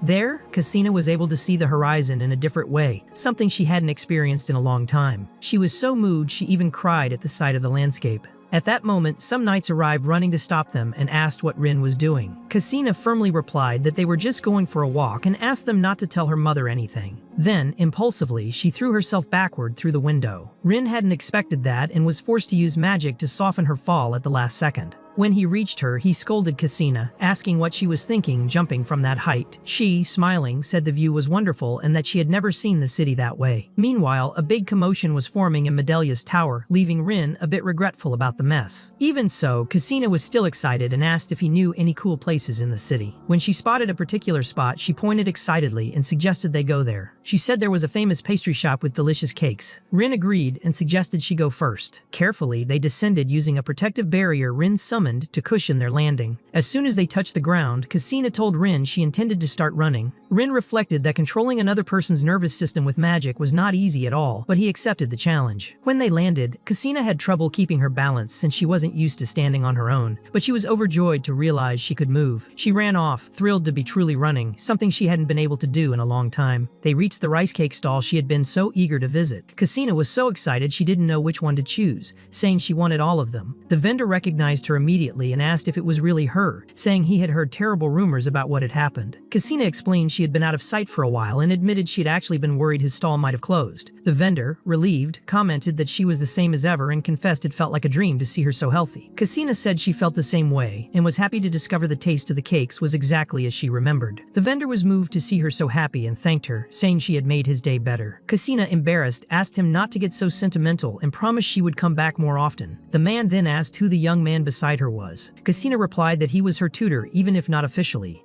At that moment, the guards finally caught up with them. Before they could be taken away, Casina stuffed her mouth with cakes while Rin, even in a hurry, did not forget to pay the vendor before they ran off. The guards, already tired, gave up on chasing them actively, and the vendor pretended he hadn't seen anything. As they ran, Casina began to feel her legs failing. Rin explained that it was happening because her mana was nearly depleted, and without it, she wouldn't be able to stay on her feet. At that moment, the magical guard appeared to intercept them, keeping a certain distance to avoid any dangerous situation with Casina present. Suddenly, an experienced knight appeared quickly and grabbed Casina without giving her a chance to react. Rin noticed that the man had a 3-layer mana chain on his back, a sign of a very high-level swordsman. It was Ainsane who, with a firm voice, said he would have no choice but to use force if they continued resisting. He asked them to make a sensible decision at that moment. Right after that, Urin appeared extremely angry, demanding a good explanation from Rin for why he shouldn't kill him right there. Rin tried to explain that Casina wanted to go out to see the city and that he had only escorted her. Before he could say more, he took a hard blow from one of the knights, and at that moment the magic supporting Christina's legs stopped, making her fall to the ground. Yurin, furious, accused Rin of attempted kidnapping, asking how he dared do that to a child who could barely walk. He ordered them to arrest Rin and threatened to cut his wrists on the spot. Einstein tried to intervene, reminding him that Rin came from a noble family, but Yurin didn't care at all. At that moment, Christina firmly intervened. She warned that if anyone touched her tutor, they would see what would happen. She called her father an idiot for never listening to her. She explained that she had asked to go out into the city on her own. She said she hadn't been kidnapped but didn't want to go out with dozens of guards watching her every move because she hated being treated that way. Yurin, still visibly angry, replied that he had always only thought about her safety and protection, trying to justify the excessive control he imposed on his daughter. Christina looked at her father and told him he had never stopped to think about how she felt about all of it. Yurin, realizing his daughter was crying, rushed over to her, worried. Meanwhile, Rain was finally freed from the magical restraints. Christina then spoke loudly so everyone could hear that Rain hadn't just gotten her out of that suffocating tower, but had also made it so she could walk and even run. Yurin tried to argue that other tutors had tried to move her body with telekinesis before, but Christina explained that being controlled by telekinesis was horrible, something she hated. With Rain, it wasn't like that. She felt like she was controlling her own body. She asked him to make her run again. Rain, exhausted, confessed that unfortunately he couldn't. His mana was completely depleted.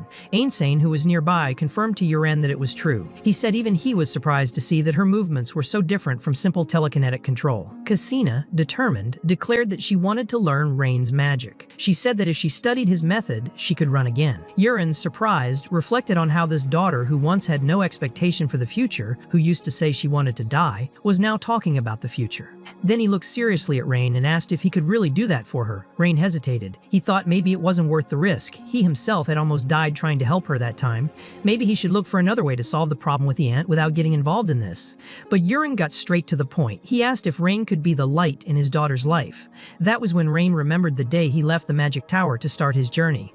He recalled how there were people who hadn't cared about his departure. Some even celebrated it. He himself had kept his distance, never expecting to be treated well. He remembered how, before leaving, one of the mages had asked if he wouldn't say goodbye and told him to come back safely because everyone would be waiting for him. And even if it didn't seem like it, there were people who really liked him, crying and asking him to write letters. He remembered the director of the magic tower giving him the hat he always wore, telling him that mages don't cry so they won't be underestimated, but that if he was going to cry, he should do it properly. He also remembered Lista, who admitted she almost cried too. The director explained that the southern sun was strong, so he would need the hat to shade his face, even though Rain only used it to hide his tears. She also made him promise that when they met again, he would be a wonderful adult who used his magic to help other people. Thinking about all that, Rain looked at Yurin and promised he would help Christina walk again. And at that moment, he officially became Christina Page's tutor. The next morning, during class, Rain was physically present but not mentally. He ended up falling asleep right in the classroom. Christa noticed and asked if he was already freaking out about final exams, even though they were still 2 months away. She realized he wasn't even paying attention to what she was saying. So Christa, trying to hide her curiosity, asked about Pip. She told Rain not to get the wrong idea, that she wasn't missing Pip or anything like that. Of course not, never would. According to her, it was just a trivial topic. Gertrude joined in, saying Christa needed to decide if she wanted to date Rain or just be his friend. Christa quickly denied it, saying she would never do that because he was her rival. But Rain kept sleeping without reacting. Gertrude commented that it was better to leave him alone since he must have been very busy lately. She added that Christa probably hadn't even heard the rumors going around the city. She said people were talking about a black-haired boy who had tried to take a young noblewoman away from home. Christa, hearing that, thought the story sounded romantic and wanted to know who had spread the rumor. Gertrude replied that it was just some random rumor. Christa commented that it would be pretty impressive if the girl was really from the Page family. After lots of talk, Gertrude slowly revealed the truth until she admitted that the boy in the story was Rain. When she realized it, Christa gave him a smack on the head to wake him up and asked if he was really involved in that romantic drama, if he was flirting in the middle of Delataine. She warned him that she wouldn't forgive him if he let his studies slip because of a romance. Rain, confused and sleepy, wanted to know why she had hit him. Christa replied it was just a friendly warning. She then thought to herself that she'd actually met the girl from the Page family before. She remembered that Christina was her name, even though she hadn't seen her since they were children.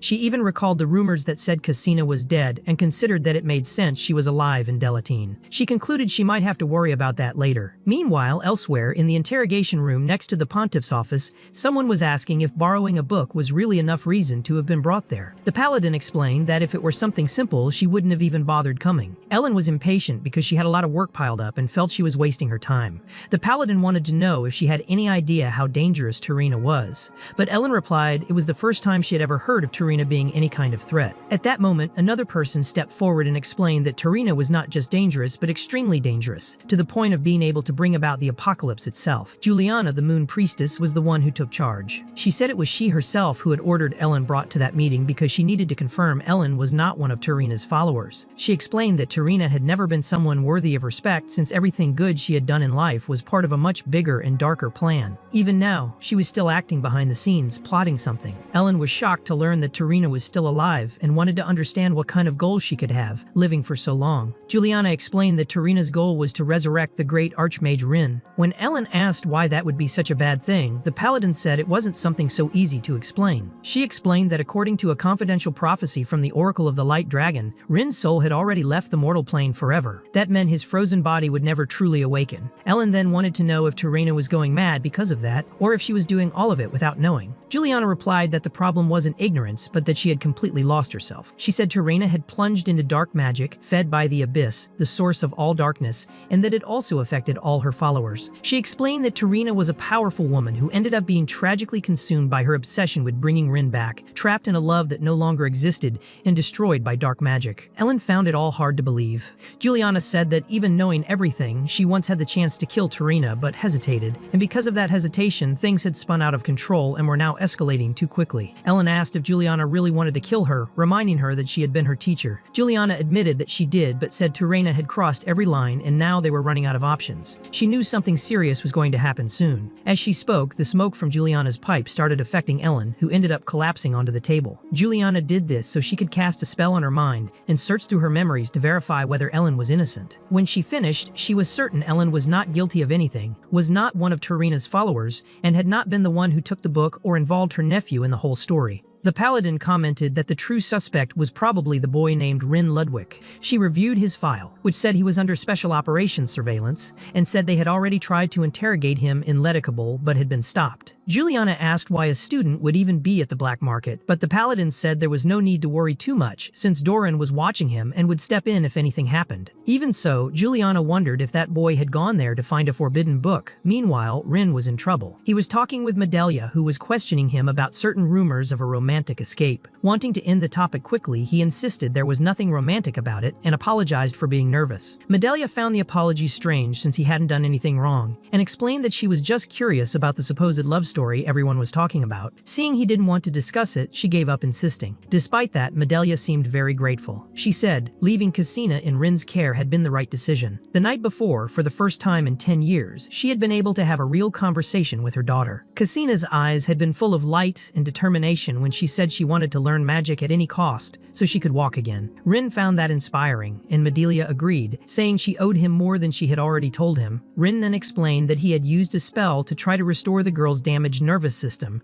using Belquerius, a basic 2-star electric spell that simulated the body's neural pathways. Medelia suspected that and confirmed the method made sense since applying electrical current to the right points could make the body move with enough effort. She acknowledged the concept was correct, but warned it would be impossible to do safely without being able to read the body's internal circuits. In other words, only someone like Rin who could use Belquerius could perform it. Rin, for his part, said he didn't want to do everything himself forever, but only wanted to help Christa learn to do it for herself. Medelia, however, explained she couldn't allow that without the necessary safety, because even if it was difficult, she needed to believe her daughter could do it, but only in experienced hands. Reaching 2-star magic was not something extremely easy, especially for Christa. Medelia was truly grateful for everything Rin had done. She knew how talented he was, and that was why she had trusted her daughter to him. Thanks to the use of Belquerius, Christa had found a new reason to live, but Medelia also knew it had only worked because Rin had done it for her. She couldn't place that kind of risk on the girl's shoulders. Later, Rin was at the academy trying to blow off steam. He was thinking about how that magic was a little too risky for Christa's body. For him, her safety always came first. While lifting weights with unusual strength, Logan noticed and asked if something was bothering Rin, warning that if he kept going like that, he would end up hurting himself.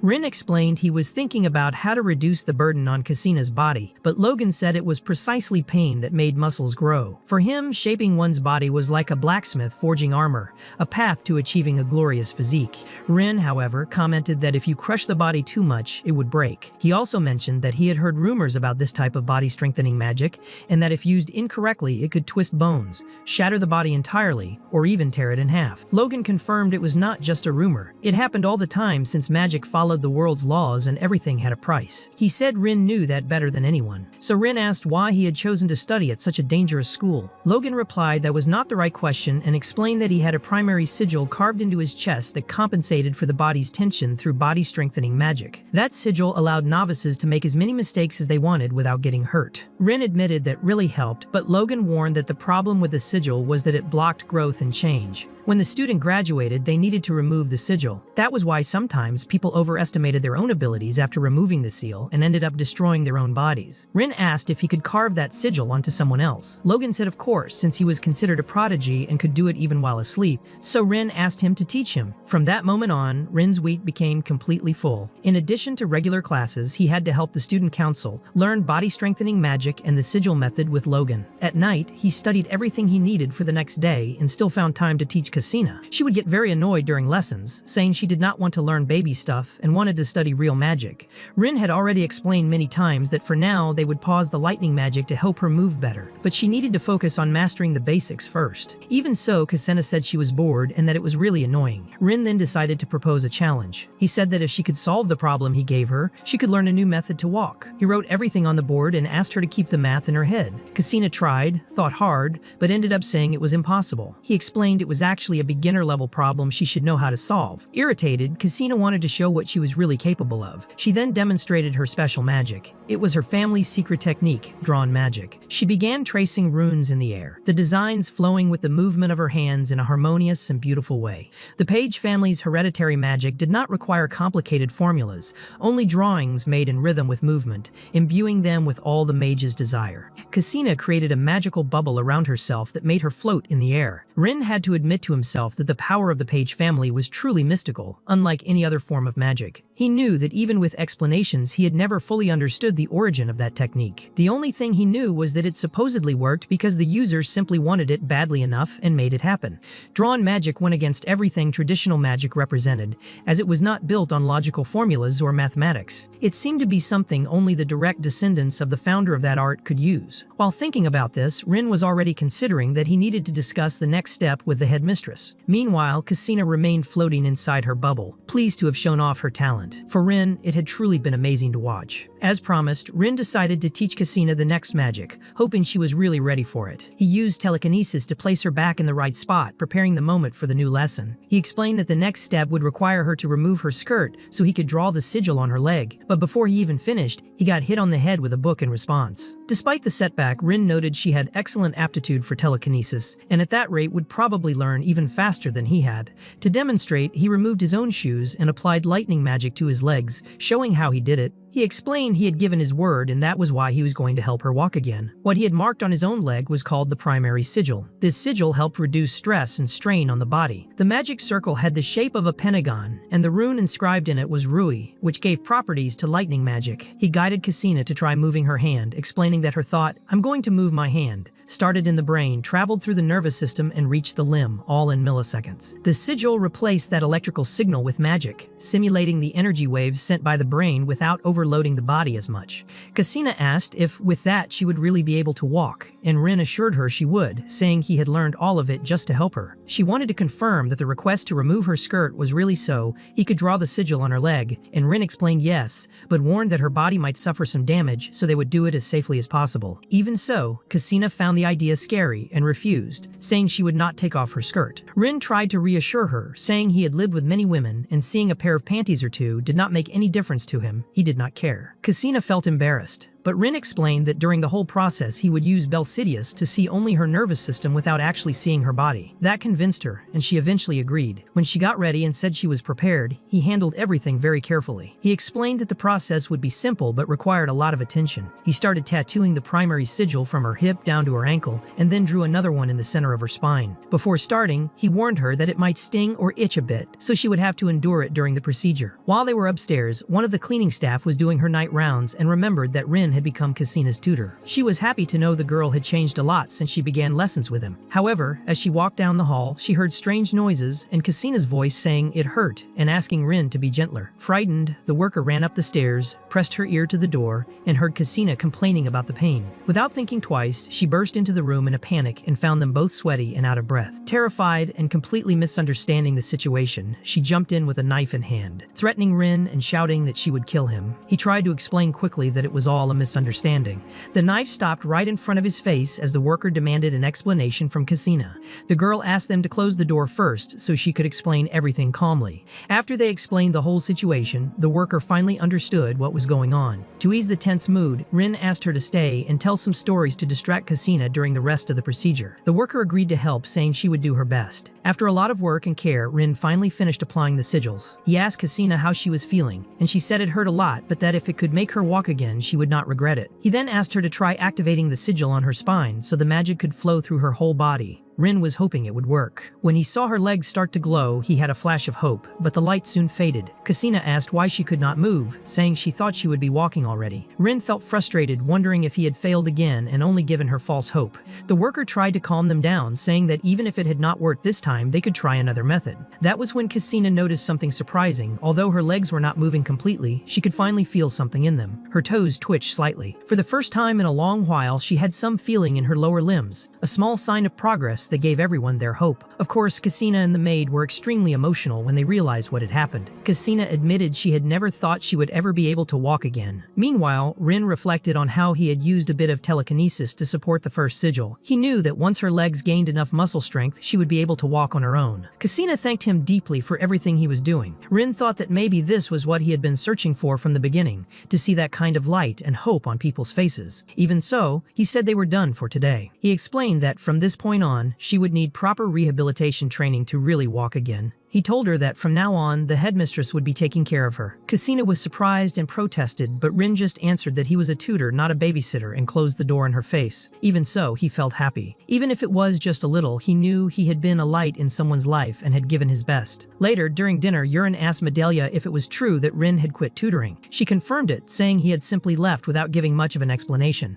Yurin complained, saying he was probably just another useless man. But Medelia immediately corrected him, saying it was exactly the opposite. She explained that Rin had done more than enough, coming every day for the past month purely for Christina's sake. That alone was something worthy of deep gratitude. He had not made their daughter walk immediately, but he had managed to spark her interest in magic. And if Christina continued down that path, many doors would open for her in the future. Yurin ended up agreeing with his wife about that. While they were talking, the maid appeared asking permission to interrupt dinner. She said Christina wanted to speak to them personally. Medelia got up ready to go to her daughter's room, but was surprised to see Christina coming to them, walking, even if with some difficulty. Her parents were shocked by the sight. The maid explained that all the girl wanted was to show them that she was managing to walk in front of their eyes. When she was about to fall, Medelia held her gently. Yurin asked in surprise if she was really walking, and Christina confirmed it, saying it was thanks to Rin that she had achieved it. She said he was amazing, explaining that what he did was not simple telekinesis. The maid, even without knowing much about magic, commented that it seemed like a technique based on the first sigil. Medelia asked if it was that physical strengthening technique taught at the Chaiha school, which she knew could cause serious injuries. But Christina explained that it was not the case because the sigil had been made specifically for people who did not want to get hurt, like novices. Medelia admitted she would never have imagined something like that. Then Christina apologized to her parents for having been a burden for so long. They had a very beautiful and emotional moment full of tears where they showed all the love they felt for one another, for everything he had done, from placing the first sigil on Christina to taking care of her during that whole period. Rin had become someone to whom the Page family felt a debt of gratitude that would be impossible to fully repay. After that, Ludian revealed that Rin was already at 47% progress in his own technique. Perhaps this was the result of the intense research he had done on the first sigil, or even the treatment he had given Christina. Meanwhile, in Delataine, a major event was about to begin. In an auditorium full of students, Professor Kyle explained that in 2 weeks, the final exams of the semester would begin. He warned that they would be completely completely different from the midterm exams. He said that even the panel of judges would change, including not only mages from Delataine but also other renowned mages from outside. That final would be each student's chance to make their name known in the world.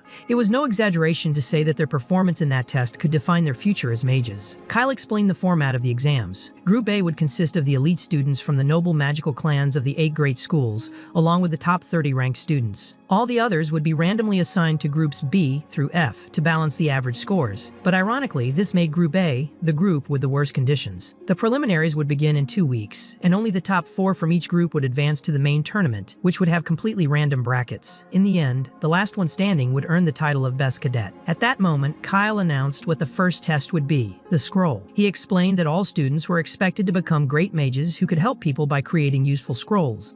The theme of the test would be to create a spell worthy of being turned into a scroll. Rin imagined they would probably have to invent spells for people's well-being. Kyle said that was all for the day and that they should use the next 2 weeks to explore the theme as much as possible. He said he was excited to see everyone's results. Before finishing, he made one final announcement. He would introduce the new first-year transfer student. To everyone's surprise, it was Christa who arrived using crutches. Even Rin was extremely shocked to see her there and couldn't hide his astonishment as he wondered what she was doing in that place. If you are enjoying the content, don't forget to subscribe to the channel. It really helps me keep bringing videos like this. Turn on the notification bell so you don't miss any updates. Let's grow even more together here.